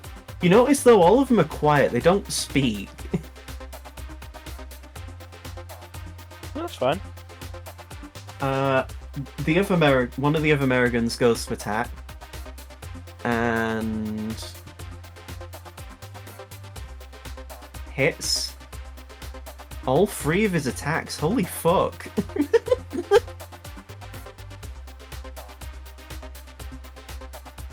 Oh my god. Okay, weaker, but still, damage is damage.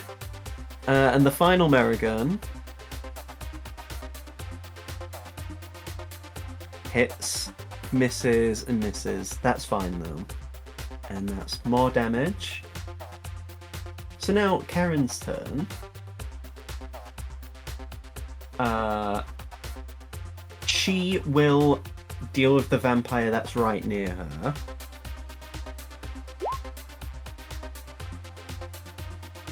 Hits for 11, and she's going to do a smite. And because these are undead, she gets an extra d8.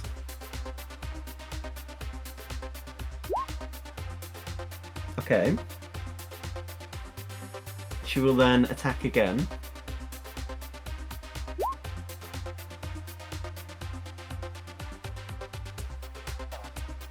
That hits.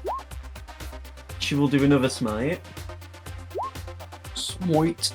Much better. This vampire looks like one more good hit's probably going to kill him. And it does.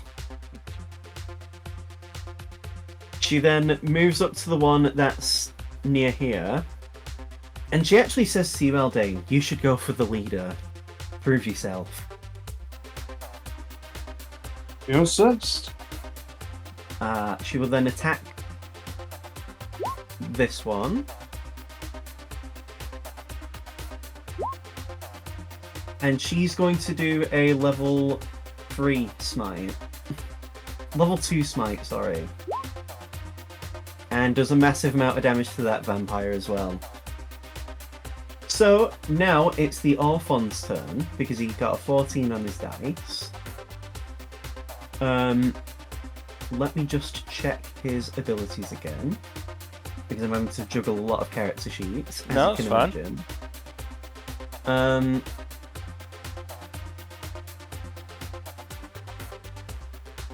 The Orphon has actually moved over this way, and he pops into existence as he drops invisibility and does a shot of advantage on Stasia with a plus that to hit.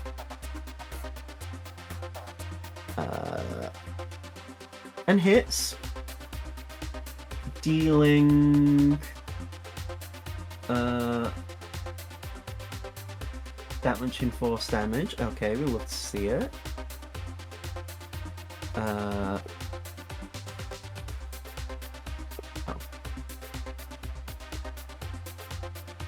Wow, he only did 6 force damage to Stasia. That's embarrassing. But now, the target suffers one of the effects of the Orphon's choice. So now, Stasia must make a con save. Oh no, he just takes 4d10 lightning damage. Right. He only takes 10 lightning damage. Fucking dog shit. Jeez. And now Stasia must make a con save or be paralyzed for a minute. What is his con save? Very good, actually. Go Hmm? Darn. Yeah.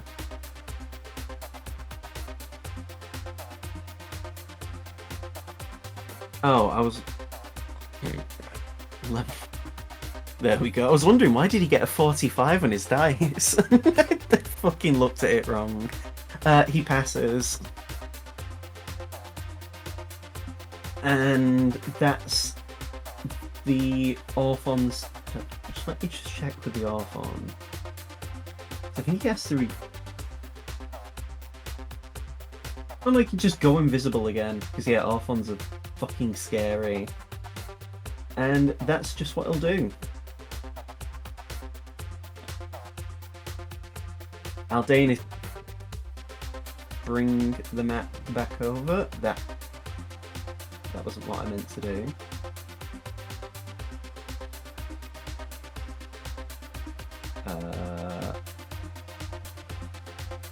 Yes, there we are. Yep, and there we go. So, Aldane, it's your turn. Alright, let's see how much distance. Oh, okay. I'd have to dash, but let's dash.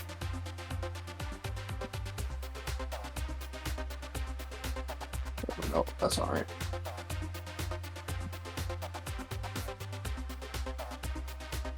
I Make your... Well, I don't have any actions left, I don't think. Oh yeah, you don't. So, legendary However, action. Oh. I do want to see if I have a spell that I can use with a bonus action. I do. Compelled Duel. Isn't that a concentration spell? It is. Oh, I'd have to drop Shield of Faith. Shoot. Fuck it. We ball. Casting it? Yeah. We ball. It's a wisdom save, right? I believe it. I'll just. Yeah.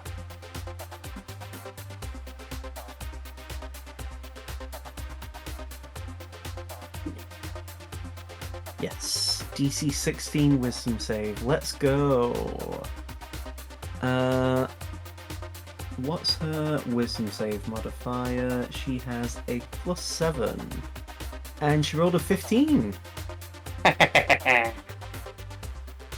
So I will put on this man bent over with back pain to signify that she can't escape. As a legendary action, she's going to do a bite attack. And because she isn't in Akra's sunlight range, she actually has a normal attack roll. How much does she get for this?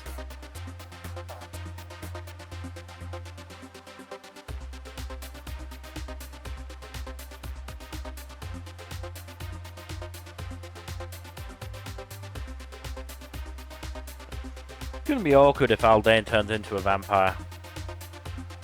Very. Considering she he also worships the sun and all. She also regenerates 20 HP. Praise the sun.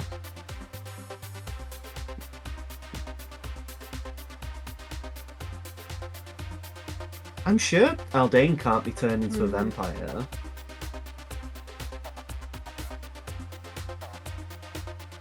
He has immune to diseases. I'm sure it's considered a disease. No, fair I enough. think it might. Hang on.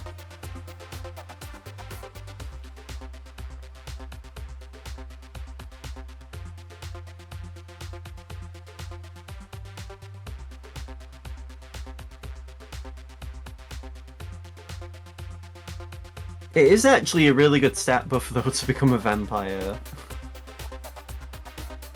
It's a good Like, stat buff, but it has too many drawbacks in my opinion. Well, yeah, obviously, but like it is really easy to become OP as like a vampire. So where was I at? That was it. So she is going to bite you, or at least attempts to.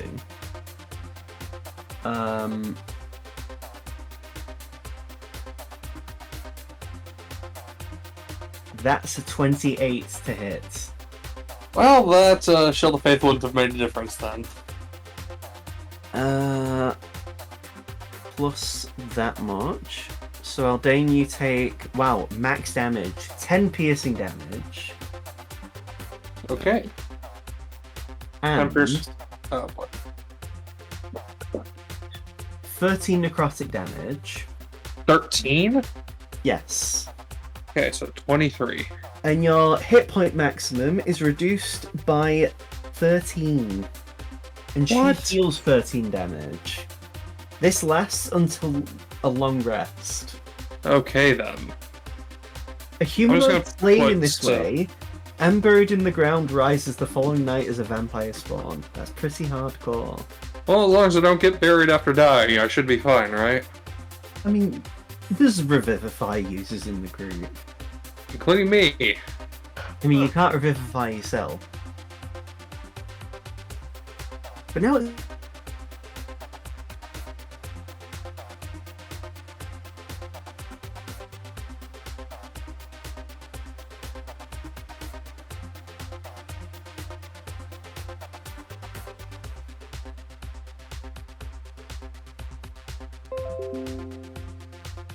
Shit.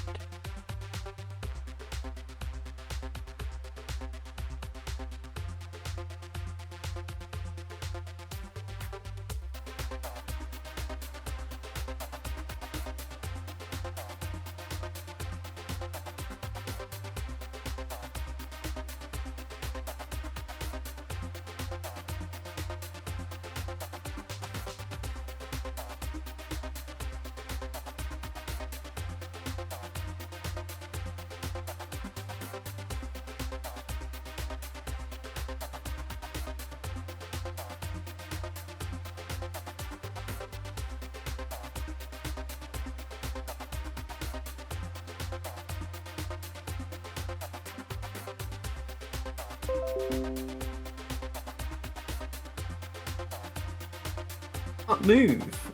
Your movement speed is 0. But she can't move either, so... So instead of doing damage to me, she's just decided to grab my arm. Yeah, and now, because... Oh no, no. So now it's Rua's turn. Rua is going to move in. Standing with you, Felix. Now, the Maragon. Stasia is now considered overwhelmed. You notice, even though Rua's harm hasn't blown up, his arm seems to be in a sort of like rest mode. So he can only do his normal attacks. Which hits for 8 damage.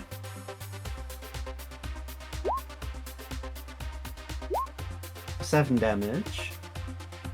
And he will attempt to do a stunning strike. Which misses. Oh, no. No. Inspiration dice.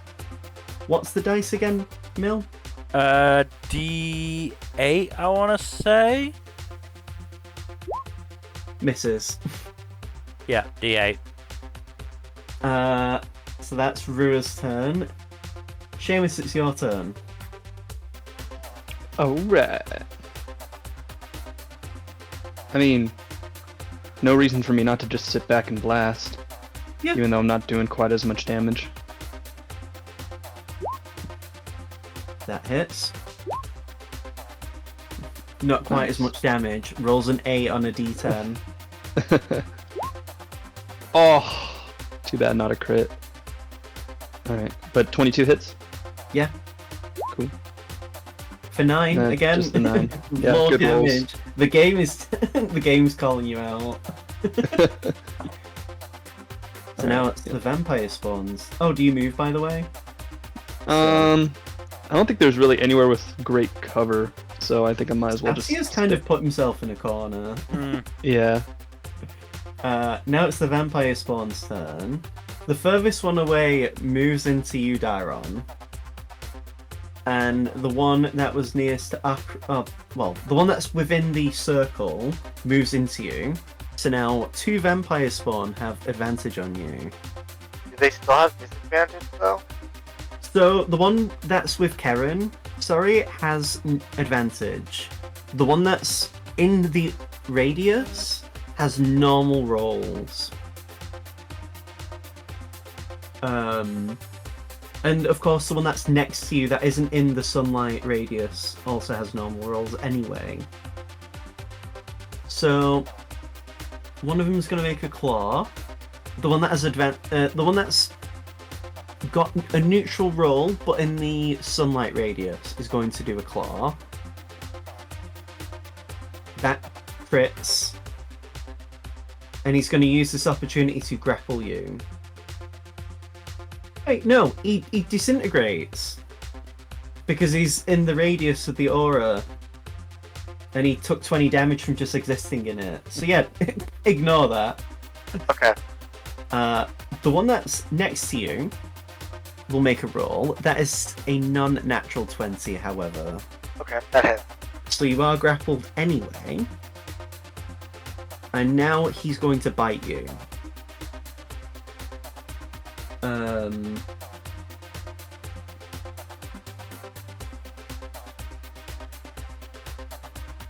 That's a 9, which does not hit.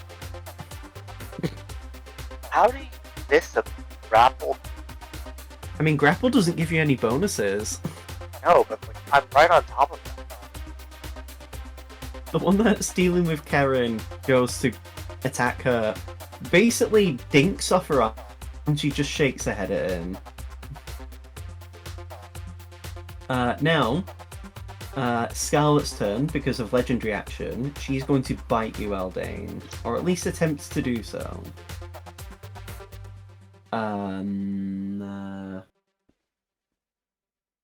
Plus that much.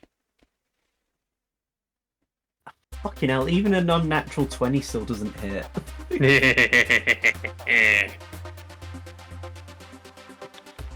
I mean, Aldane's not complaining.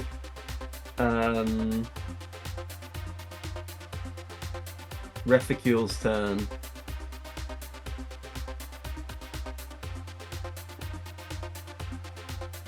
Reficule is going to use Suggestion on Stasia.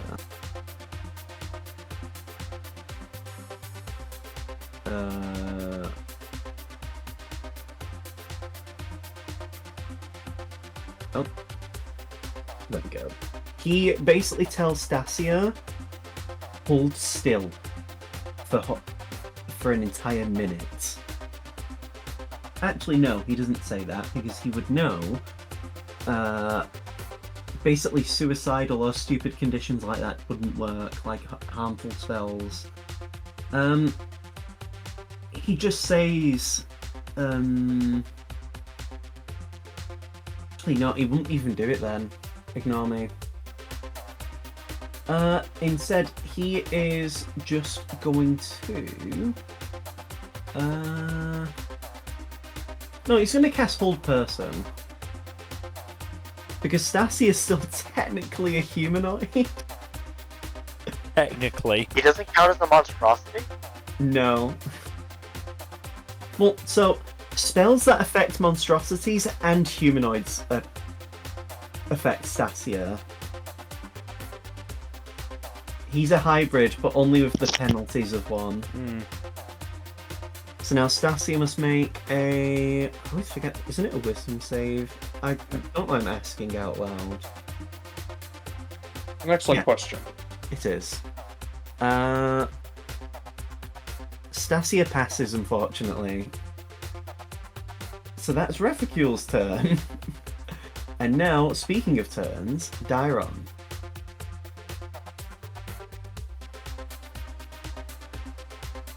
I was trying to figure out how much it would take to kill me. It would take to what? Oh, You cut out again. oh my god.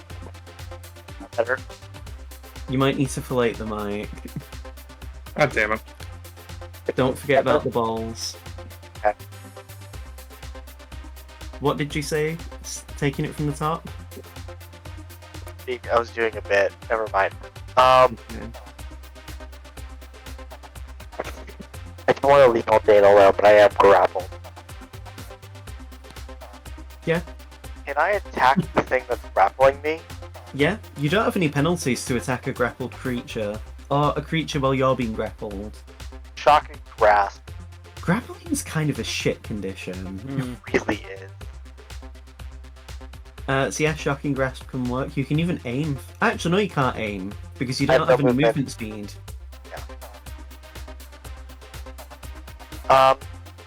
And no Can I allies insightful- next to the creature, so you don't have.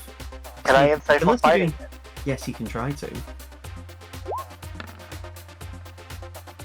17. Entirely possible that it could pass. Entirely. Although vampire spawns only have a +1 to charisma, so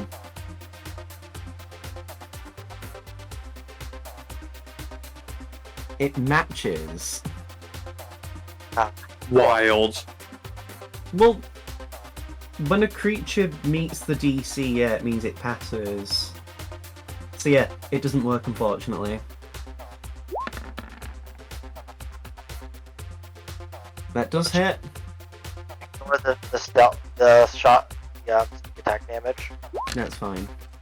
9. 9. Okay.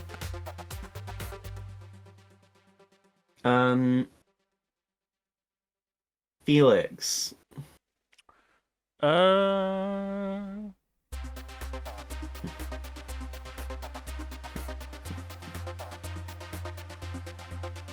Yeah, okay.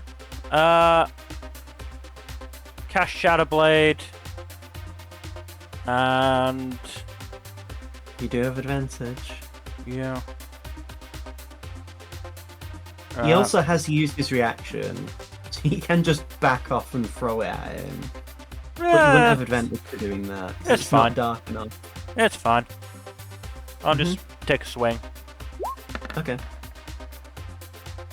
That hits. 18. Yeah. Good damage. And I'll give Rua another painter's inspiration, seeing as he's next to me. I don't use it Lovely. enough. So, it's Stasia's turn. I need to check an ability of her.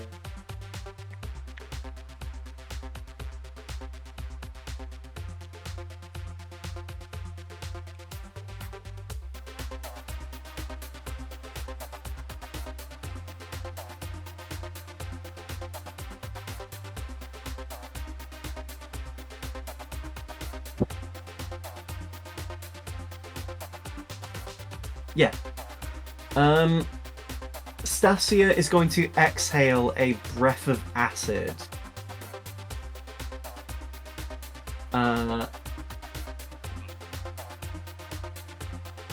Dexterity saving throw.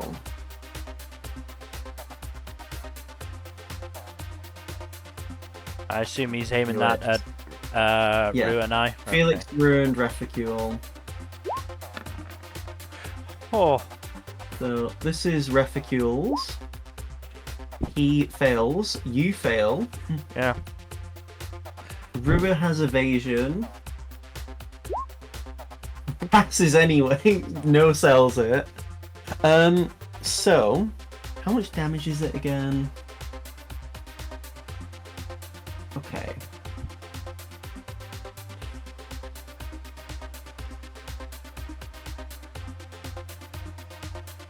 Felix, you take 22 acid damage. You'll need to do a concentration check. Fine. Reficule takes damage as well, of course. So now the acid clings to your wounds. So now, it will take damage at the start of. At the end of its. Sorry. At the start of the creature's turns, it takes damage equal to the damage dealt from one roll of the breath thing. You can repeat the dex save, ending the effect on a success.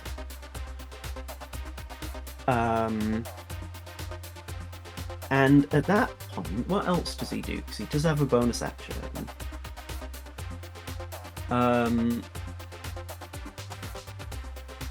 At this point, Stasia begins to make wings. Only they're a mix of key and actual wings he is growing from his back. At this point, he attempts to lift off the ground and fly away, granting you an opportunity attack. Rua gets one. You get one. That hits. Rua's hits. The Meragons also all get hits. And all miss. So, at this point, Stasia begins to fly away. And he has a lot of movement speed. As he basically flies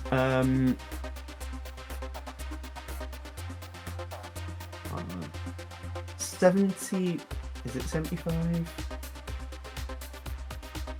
No, 70 feet away. Just fly 70 feet in the other direction. Like, away from everyone. Yeah. And you just hear Refecule like, no, no, no!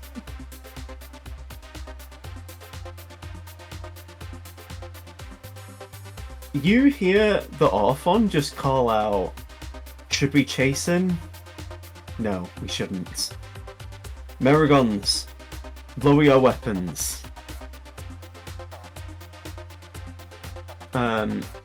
But for now though, Akra's turn. As Akra, like, he goes over to actually help out the others. But he says to you, Aldane, make sure you're hitting her with smite so she'll keep regenerating. Sounds good. Akra runs over and attacks him with 30 to hit, only for 9 damage though. Only 9 being his minimum damage roll. And again. Oh god, that was bad. 17 damage, meanwhile. Opposite end of the spectrum. And again. He's dead. Turn to Ash. Akra then moves in to this one with his last weapon attack. For 29 to hit. 16 radiant damage. Akra is then going to do an unarmed strike. Oh my god. He groin kicks him. Now he needs to do a con save to not fucking... Okay, so this vampire's prone. Because Akra groin kicked him that hard. Rip. The Merrigan's turn. The Merrigans all lower the weapons. They don't bother attacking Stasia. I'm not switching over because they don't need to, you know. Perrin is going to basically get advantage on all their hits. 31, 11.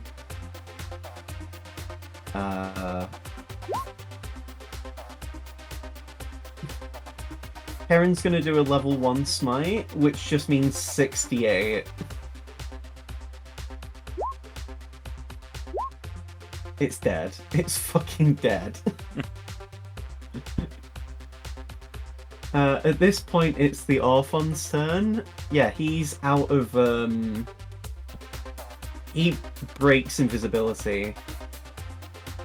And he's not going to attack Stasia at this point. He just, like, takes a sit down and just rests. Aldane. Alright. She's grappling you. Neither of you can escape each other's loving embrace. Oh, she's bugged. Maybe should we tell Oriana?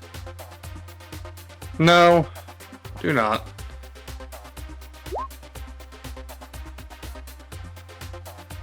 Don't forget you get an additional damage for smites because she's an undead. Yep, that's why I'm gonna hit her with a smite. Okay. Divine Smite at level 2. That's 48.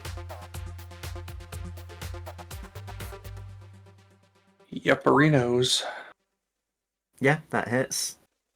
That hurts. Again. Yep, and I'm gonna do another. Oh, dang. So I'm gonna tell you, complete sincerity, she's not going to be near death.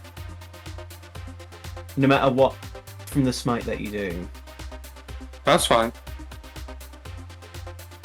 Do your normal attack though before you do your smite damage. Yes. Nice. So as you charge up your smite, you can see the smugness in her expression. As even though you're doing, like, you know, good damage to her, she's clearly not perturbed. Let's go with level 3 then. Well, what if I said, well, how badly do you want to kill her? Not too badly, why? Do you want to make her live? Ooh. Do you want to knock her out, or do you just want to take her out? Let's knock her out then. Okay, then fine. Yeah, just level 3 smite, that would be what? Well, is it double or is it just one additional dice? It's one additional dice. So it's 5 then. 5d8, yeah. Damn. That's unfortunate. And I use a restore spell slot. Yeah. She, while still grappling you, I think. Actually, let me get rid of the vampire spawn because they're all gone.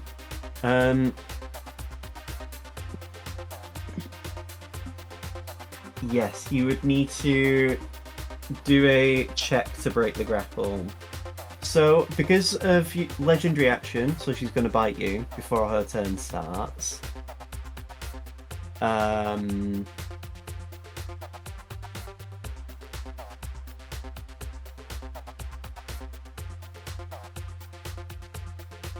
23. That'll hit. So, a d6 plus. So you take 8 piercing damage and 14 necrotic damage, which further lowers your hit point max. So, wait, how much was it piercing and necrotic? So you've taken 14 necrotic damage. And 8 piercing, so that's 22 total. And Yes. I assume my max HP gets dropped by another 14. Yeah.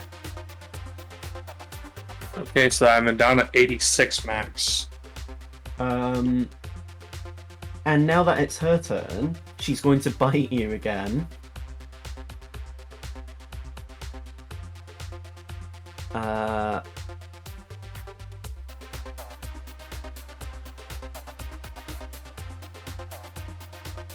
That's a 25. God damn, why is she rolling so high? You just stick with it, I guess. I don't know what to tell you.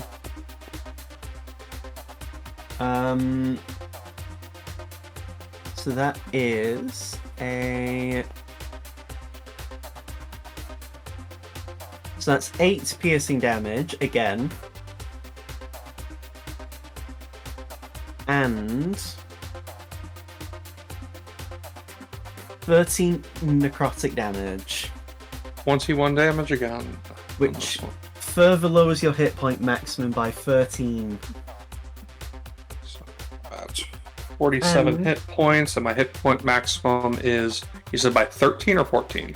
13. 73. And she will do a unarmed strike against you.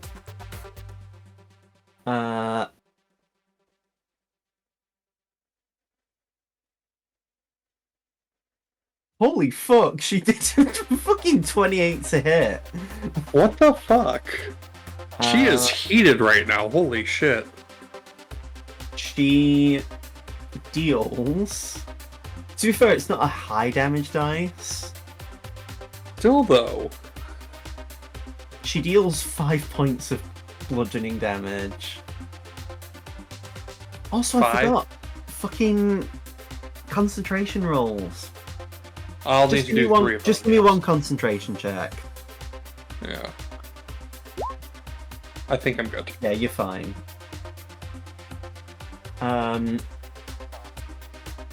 So yeah. Actually, wait. I need to check with. I can do 2 more rolls if need be. No, you're fine. I'm checking something else.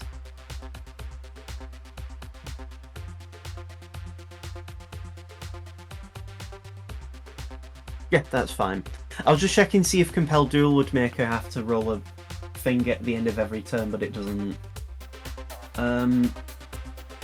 So that's her turn. Rua is actually just gonna sit down and rest.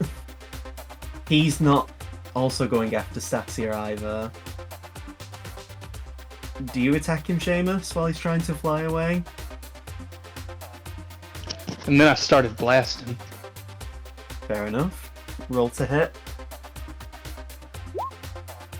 That hits. That hurts. Yeah. Nice. At this point, Refugio moves in and he's going to do, let me see, what is he doing? Meta magic. Meta magic, but has he ever met a woman? Haha. Refugio's going to take 2 points of damage as he uses 2 sorcery points to quicken another hold person.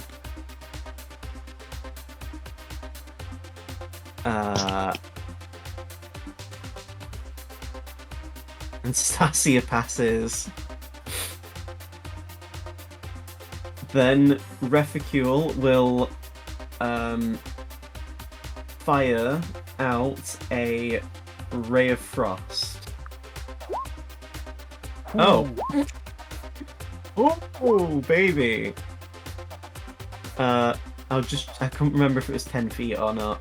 Yeah, so that's 27 damage as Stasia begins to shriek in pain.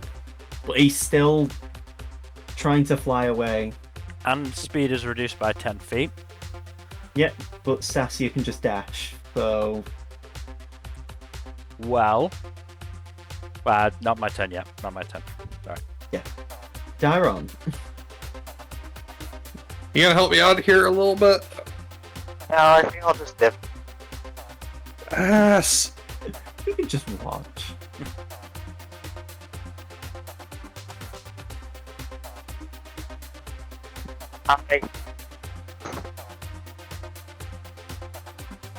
I will a shocking grasp on that. Okay, I do get sneak attack on this. you do. Hello there. Does a 16 hit? Shut up. Not you. Yes, that hits. It's exact hits her AC, actually. What the hell? Damn. Fucking hell. But it is Like- magic damage. That does hit. More like instead of Dairon, it's more like die fraud. Am I right, chat? No, yeah, that's damage. Legendary action, she's going to do an unarmed strike against you. Gosh.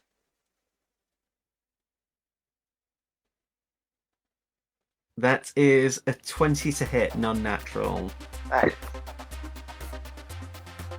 She punches you in the face for 8 damage. yeah, that hits. Step off, bitch. She says as now it's Felix's turn. No. Oh, well, you know, okay, fair enough. She just like holds up her hands. No. Felix, what do you do? I am going to drop Shadow Blade and cast Slow.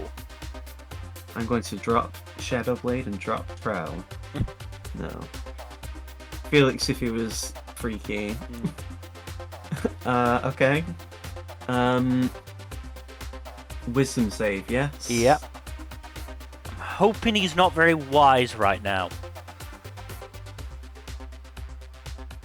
He is not. He failed. But he gets to try again because he has an ability that lets him attempt to reroll a save. And he still fails by only one number above what he just rolled. Ah, good. So he he got a 15, then he got a 16. Is that your turn? Uh, I don't think there's much else you can do, is there? I can get closer, but that's about it. No. Half his speed and -10. He is not having a good day. No, I imagine not. He will. And Oh, sorry. can only use an action or bonus action. Yeah. He will use a dash, which takes him from. So wait. Half of 70 is 35. -10 would be 25. So he still has 50 feet of movement in a dash, Yeah. which takes him off the map, but he would still be in range to be hit. I'm just Yeah. gonna put him on the DM layer for the sake of like. Well, no, Yeah. I'll just. He can just be in the corner. Just pretend he's like that away. Yeah. Akra's turn.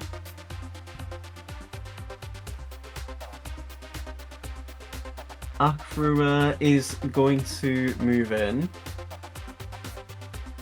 And let's see.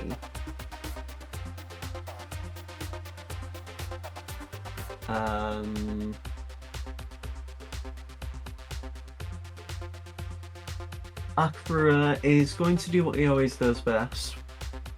Get multiple attacks off.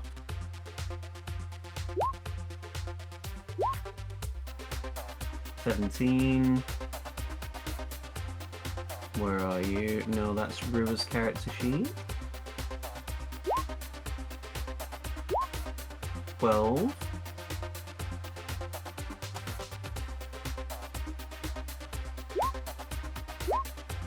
$13.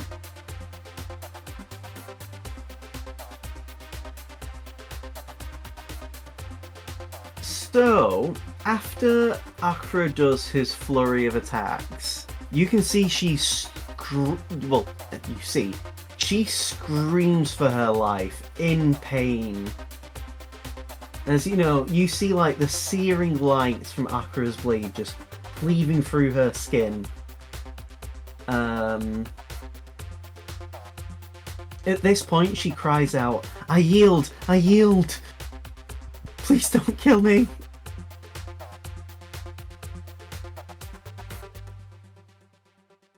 And Akra just looks to you guys with like a, "Do I?"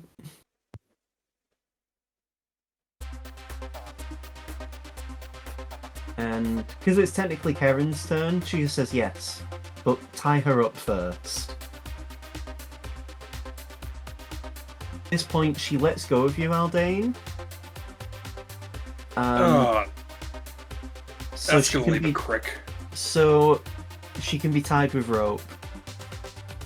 If any of you attempt to do that on her. I don't have rope. Haldane has rope.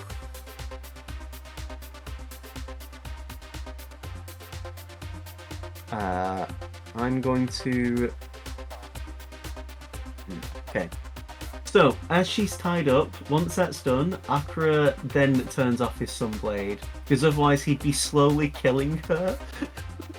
Which would not be ideal. This is fucking. Yes, Geneva Convention. Like Geneva Suggestion.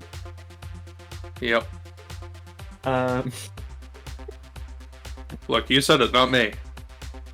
and yes, so while that's done, we're going to be moving on to the other half for now. The Orphon still not participating in the fight, neither are the Meragons. Rua isn't participating in the fight, and neither is Karen, Akira, them. Okay, Seamus, are you still going to shoot at Stasia? If you move in, you would be able to basically get enough range to do Eldritch Blast. Where would I need to move to? You could move to anywhere like within 30 feet. You can move up to your movement range and still shoot him. Like there, Yeah, and then still shoot? Yeah. One. Just one. Chip damage, or as we say in Does the a UK, crisp damage. Does a 19 hit? Yes. Sweet. And 2 crits Two. are a slap in the face, though. Oh, I know, no. right? I'm pissed. Refecule moves forward and is going to do another what's it called? He's going to do another fucking quicken spell, dealing more damage to himself to cast Hold Person. No, he can't. It's actually out of range because Stasia's just too far. So that 2 HP, ignore that. What can he do, actually? What does he have left? 60 feet. What's that one do again?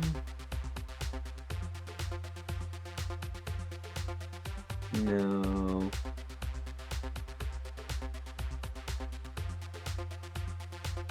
Yeah, he's actually too far to really do anything else.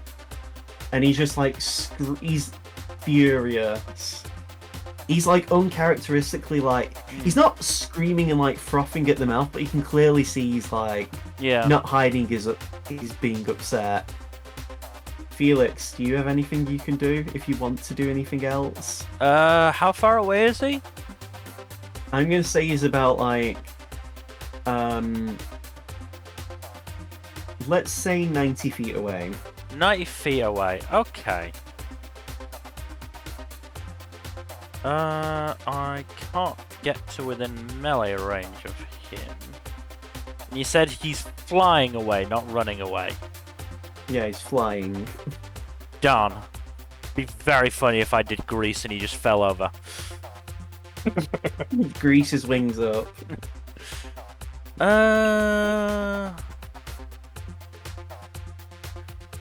Well, you know what has a 90-foot range? What? It's chromatic morbid time. Oh my god, do it. Yes. It's probing time. That hits. So that's a level 5. What damage type?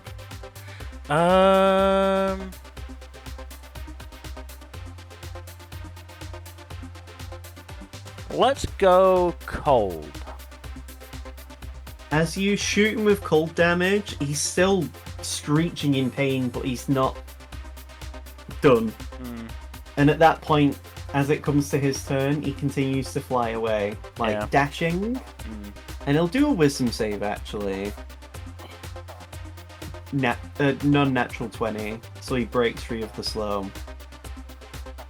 I'm gonna say the combat's over because he's too far to do anything. Fair enough. Unless you like fucking follow after him. So at this point, Stasia just like in a huff, just like leans against the wall and just rests. You mean Refecule?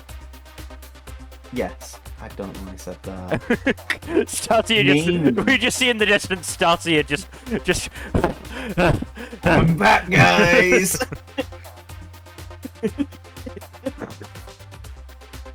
But yes, the combat's over for both sides.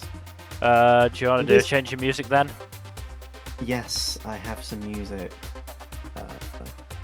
This time I'm actually on it. We're also not going to be long for the session ending. At this point, the Orphon walks over to you guys and says that was very impressive. For such small people, you've earned my respect. Thank you, and sorry about the whole bowl of acid thing. Totally If it accidental. helped, I would have probably done the same thing to you if you were in that situation. No harm done.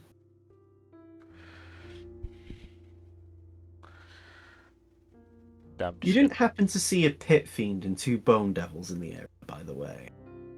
No, but we did see the simulacrum of a lich. Oh, that bastard Maratu. Don't worry, the simulacrum is dead now. Good. He tried to cut a deal with us, and then decided that because we didn't want to side with his grand vision of taking over everything, he would decide to attack us. And, we fought off his goons, but it still cut our numbers down quite short. And then that thing, as he gestures over to the now fleeing Stasia, he happened to wander in the area and attacked my Maragons and even ate some of them while they were alive. Yeah. Punching of my colleagues' masks. Yeah, that doesn't surprise me on the Murata front, and it doesn't surprise me on the Stasia front. Well, out of gratitude for your efforts, you're free to stay here for now. We will not be staying here much longer, however. We need to continue on our travels. Honestly, we need to do the same as well. We've got some companions we are meeting up with. I wish you the best of luck. You too. He's just sort of gonna, convene with his Maragons as they're all, around him. Imagining he's just doing a debrief, Jeff, that was a good strike on the first hit, but you missed the second one. You need to follow through with the momentum. Rua, heading over, just sort of rests up as well. As he's resting up, his arm seems to be back to its normal functionality as he activates it, and it's doing what it would normally do. Well, that's strange. Maybe it's because we're considered spirits? Not sure. Do you want to keep heading in the same direction as Stasia and hope we catch up at some point, or should we just keep moving the direction we were going before? I want to chase after him. Refecule, stands up. I mean, I'm not necessarily against that. But It's sort of a little burnt from the acid, and I can't cast that many more spells today. Burnt through a lot of them in those 2 fights. he takes 3 points of damage to use 3 sorcery points as he resummons his Bird of Vicious Cunning. Oh, you're tired of the silence now? Chase after him. Fine. And the bird, flies away in the direction of where Stasia is. As that happens, you watch as Stasia is, leaning on a nearby tombstone, and he's, beginning to cough up blood quite a bit.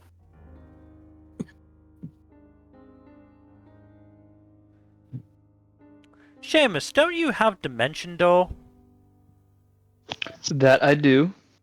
How far can we go with that? 400 feet. No, you can go further than that.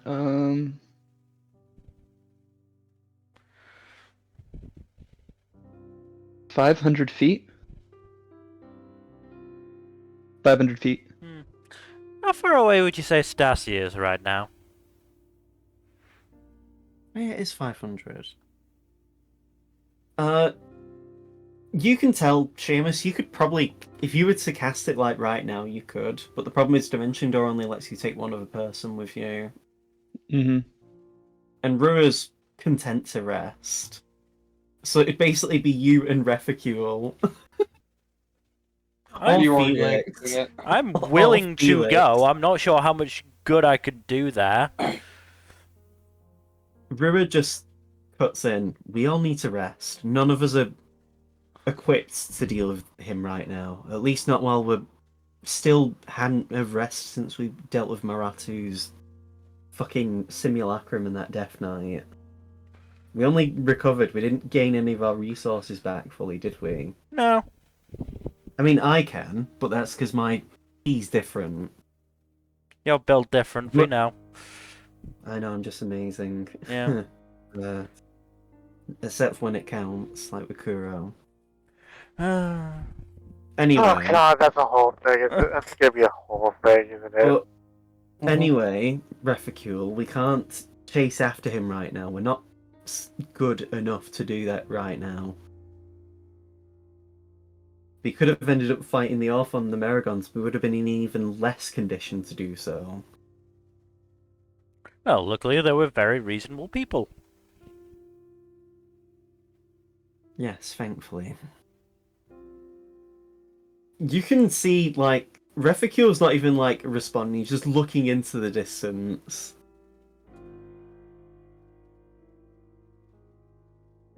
Fine. Next time we see Stasia, though, we're not letting him get away. Well, next time we see Stasia, hopefully we'll be joined back together with the rest of our group, and we'll have more people. Yeah. Mhm. Trust me, nobody's getting away from Akra very easily. True. You make a good point.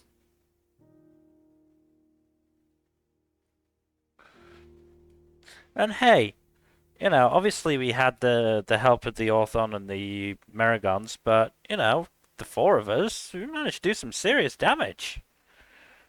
Mm. Like I said, once we get Akra and Aldane and Dairon and whoever and Akra's partner, I'm sure we can take Karen Stasia is their down name. non-lethally, and then you can seal him up. Seal him His up partner's good. name- His partner's name is Karen. Oh, the person the bartender said protected the town. Yes, Oh. one and the same. Isn't that a nice coinky dink? It is. You can clearly tell he's just like not. It's a chat. Well, are we gonna, you know, well, are you weirdos gonna sleep in this graveyard while we trance, or, well, I say you weirdos as if I'm not just talking about Seamus. Seamus, how do you feel about sleeping in a graveyard? The altar over there, the Orphan points at this building here, has facilities for you to rest in. It has some cots inside. Ah, see?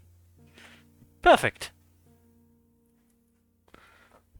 Go in, take a few hours break. Seamus does his weird dream thing, and then we get back on the road. I don't mind that, Rua says as he gets up to go inside. I'm actually going to just get rid of the black squares. The original draft was to have it so the Meragons were just around here, panicking, as like the Orphan and Sassy were like one-on-one dueling inside here. One of them would have been like pushed through, and then like the combat, but I chose not to. But yeah, so as you go inside to rest, we're going to move to the other group. Meanwhile, Scarlet, this vampire, has been tied up. You're surrounding her, ready to interrogate her, I assume? Yep. What do you want with me? Good question. What is your objective in this area? Why do I need to tell you that? Because we're curious. We're trying to get more information.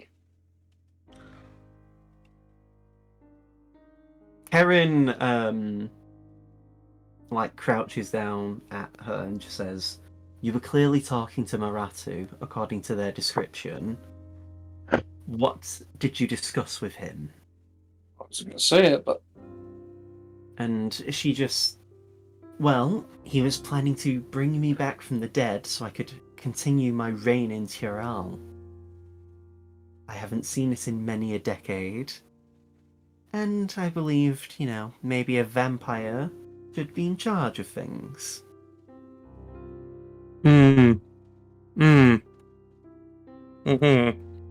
Unfortunately, my last spawn before I had died had managed to kill me before I could do anything to stop her.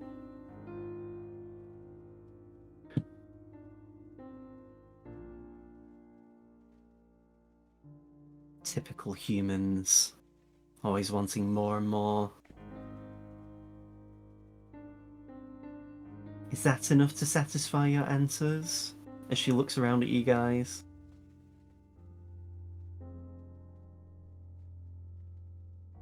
I don't know. What do you think, Tyron? Do you know a Scarlet? I'm Scarlet. No, you're not. Is this actually the same Scarlet? Are you asking me, the GM, or...? Yes. It's not the same person. They don't look... They look... So, the Scarlet you've met is a human. This Scarlet is not a human. I'm very You can tell- curious. You know who I am. I've never met you before in my unlife. Do you know it? What was that again? Again? Then you're not. You're also not Scarlet. Scarlet is my name.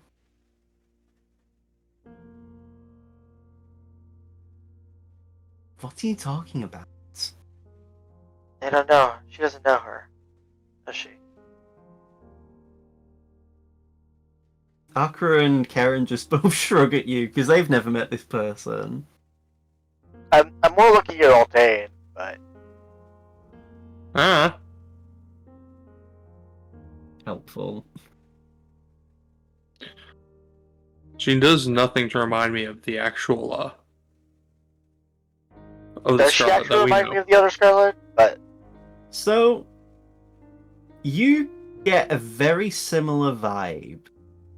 I mean, they're both vampires. I was going to say they're both women as if, that has any factor. But from what you can kind of tell, from what you remember seeing of Scarlet in the past, they have a similar fashion sense as well.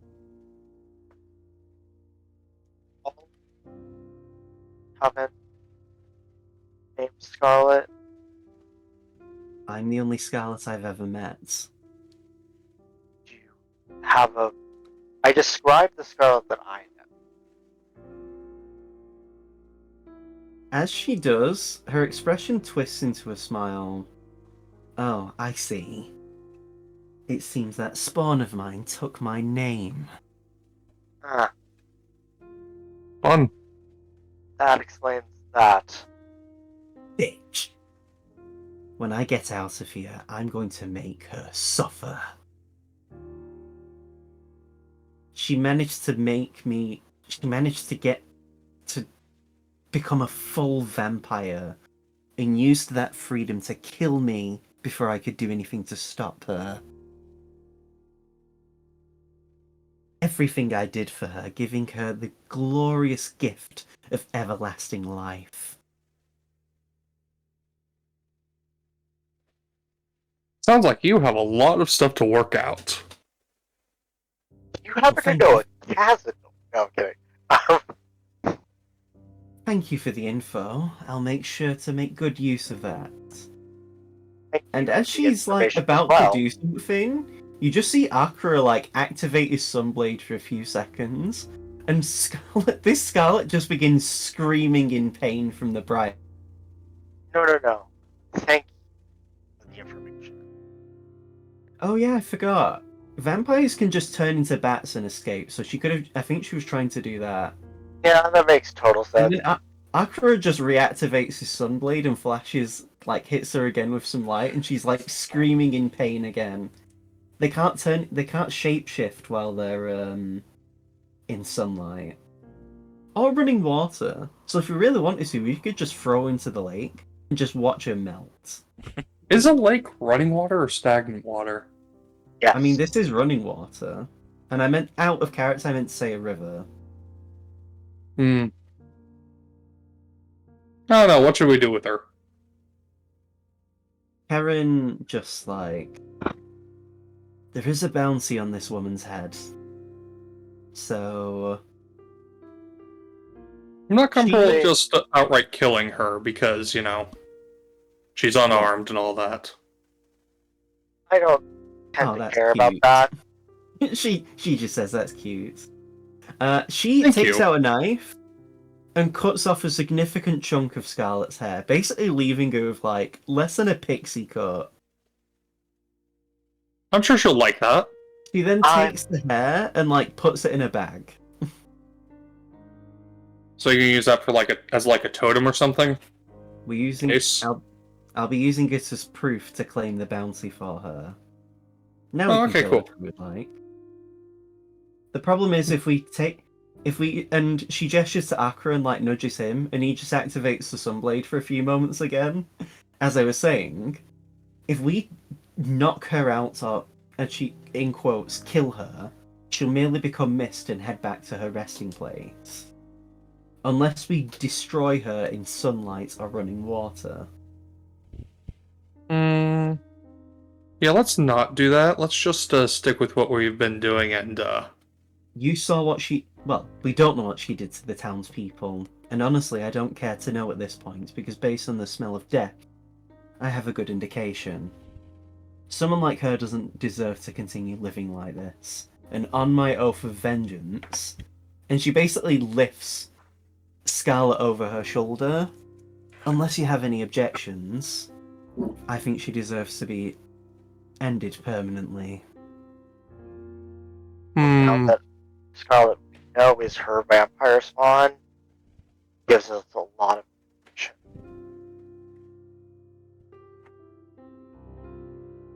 So what's the plan then, Karina? Looks to you two, because you clearly know this other Scarlet. We can't bring her back to the land of the living. No. No. Unlikely that she'll give us information. Who knows? The most Unless- most we could do is get information from her to try and, I don't know, promise her vengeance. That's not our prerogative here.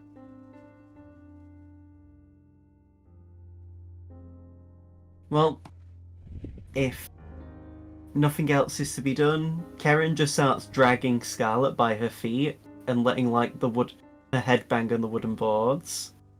Is she unconscious or conscious? She's conscious, and Akra is still intermittently activating his sunblade.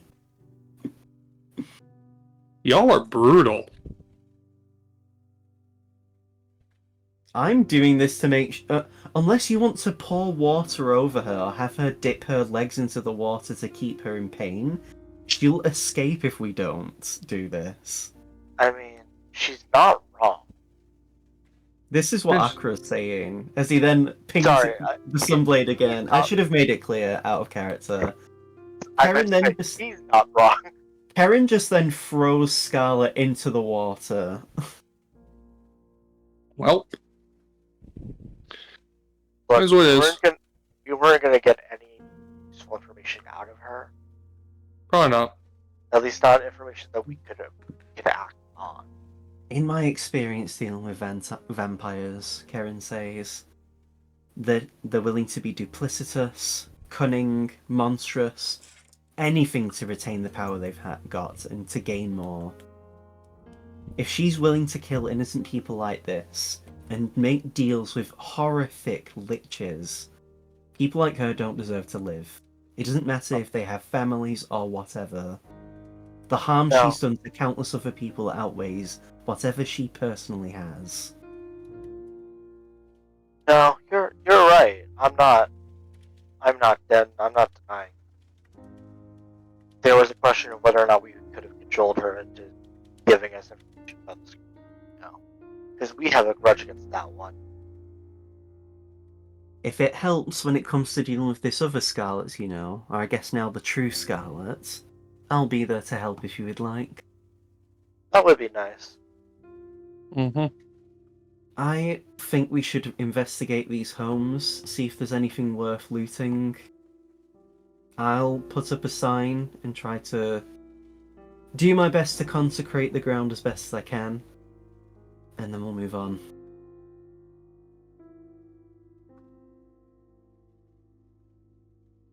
Alden, I'm sorry that this is a little rough, but it is the right thing. I know. I've accepted it.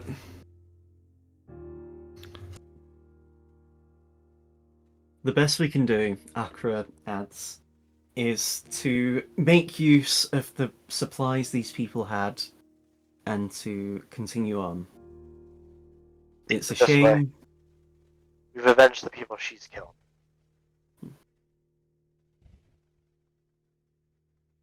She can't hurt anyone else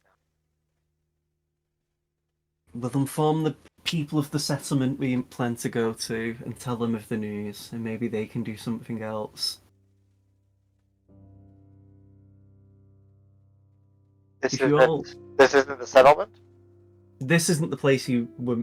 This is just the river village that you were told to pass, that you can pass through on the way to your main destination. This is like a service station, so to speak, on your road trip. I see. One that happened to have vampires. If you do you want to do investigation checks to loot the houses? Yeah, sure. This is Karen. Just to quickly ask Kaido, what direction did Stasia fly away to? Eastward. Eastward. Which will eventually be the complete opposite direction of where your group is heading. Right. This was Akra's role. So, Dairon, as you look around, you find whatever I get on my loot thing.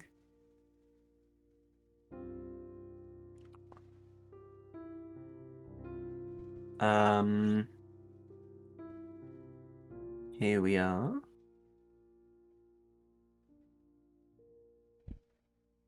I meant to be you.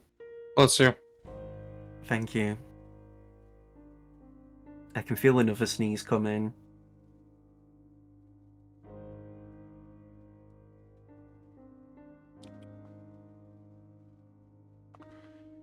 By the way, before we start our long rest, I'm gonna cast Sending to Darren. Okay. If you want Darren to get that while they're investigating. No, Darren doesn't deserve it. I'm sorry. Okay. Fuck Darren. Yeah. Okay. So you receive that thing, that correspondence, Darren. Which settlement are we headed towards right now? What's the name of it? Good question. Let me check my notes. The settlement's name is where is it now?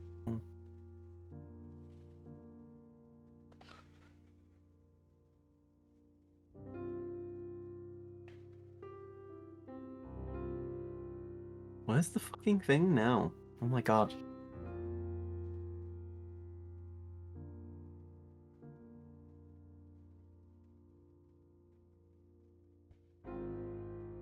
Where is my notes? Yeah. Uh,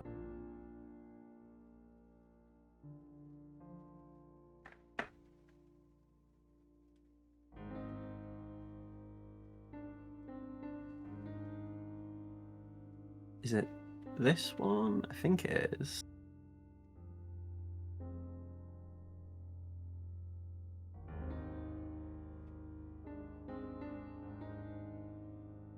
Okay, my... Try this again. There we are.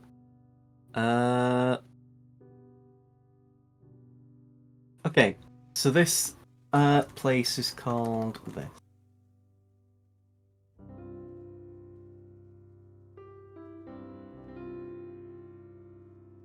It's called Tiff's Glory, named after the god of life. The goddess of life, even.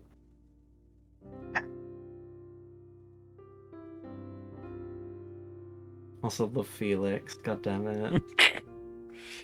I had to edit the message so that I had enough words for that. Of course he did. What's the name of the settlement, Kaido? Sorry. The settlement you're heading to is that, Tiff's Glory. I've put it in the Roll20 chat.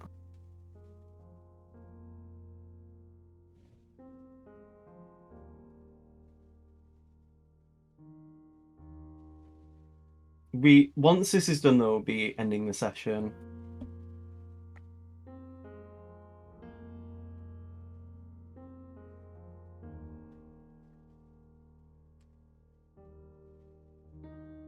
While you're doing that,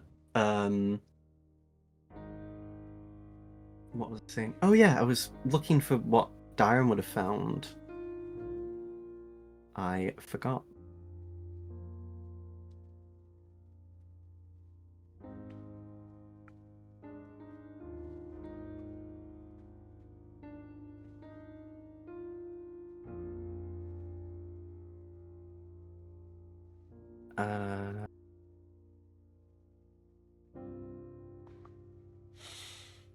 Here we are. Let me see. What was the item that Darren found?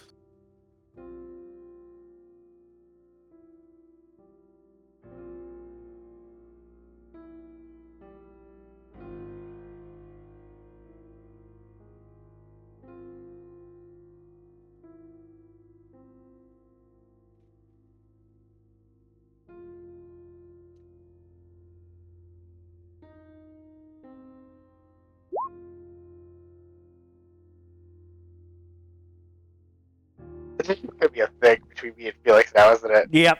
Skull. Oh my god. Yeah. No.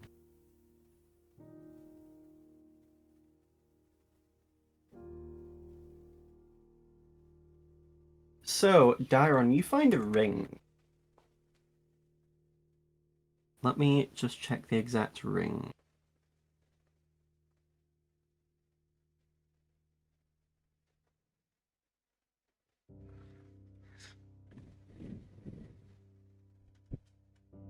So, you find this ring. The band of the ring is like a copper coloured, but inside it is like white fur.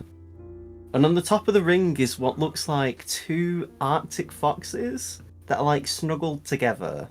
Let me share you the image of what it looks like in the in the Discord chat.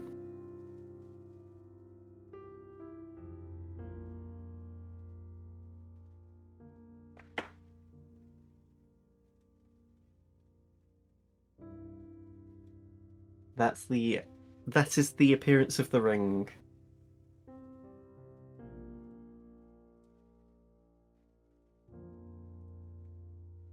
Oh.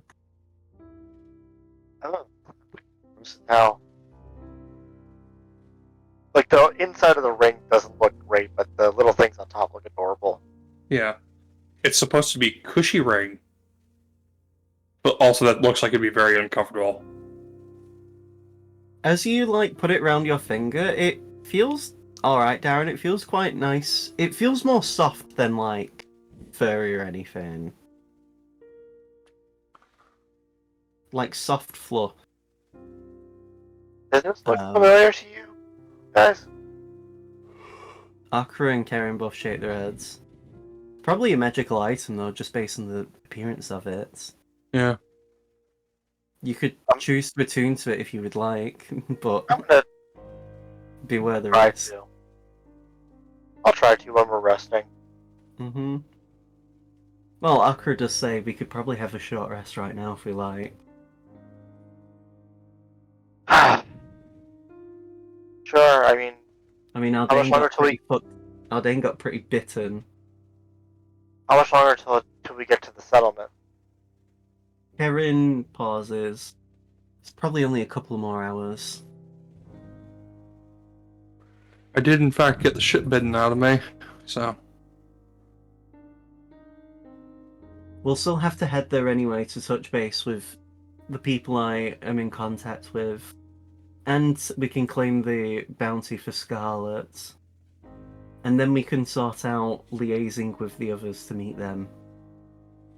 Yes. Oh, by the way, Felix and all of them are currently in a cemetery outside of Rata where they fought Stasia. Oh. Karen looks quite dour from that.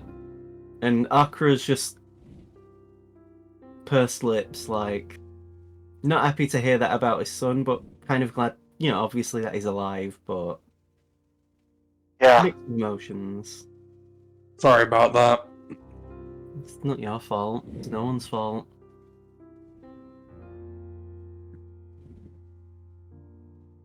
But yeah, if we want to rest, it'll give you an opportunity to attune to that ring, Dairon. At worst, I'll just cut your finger off. Oh yeah, Yeah. at worst. Not worst. Look, we know enough people where I could probably have enough ability to grow my finger back. I mean, I could probably reattach it. Is lesser restoration enough to reattach a No. recently severed finger? No. Hmm. Erin says, I know a cleric that could, at worst, like worst case scenario, we can get the ring back on your hand. I mean the finger. Oh, yeah. We could, if it's cursed, we could just end the curse as well. That'd be nice. I mean, I do have remove curse. We don't need to cut off people's fingers. That is definitely appreciated. That would be ideal. Do you take a short rest then? Yeah, sure. We're taking a short rest or a long rest? Be Sure. a short rest. So I will DM you again the description of the magical item. There you go. So, as you take a short rest, as the other party is also taking a short rest, right? Mil? I thought we were going to take a long Yeah. rest. Oh yeah, long rest. Sorry. We'll be I need calling that it a long rest. session here. Okay. This would have been really helpful in the Forbidden. It would have been nice. Yeah, true. For context, Dara now has a ring of warmth. Ah.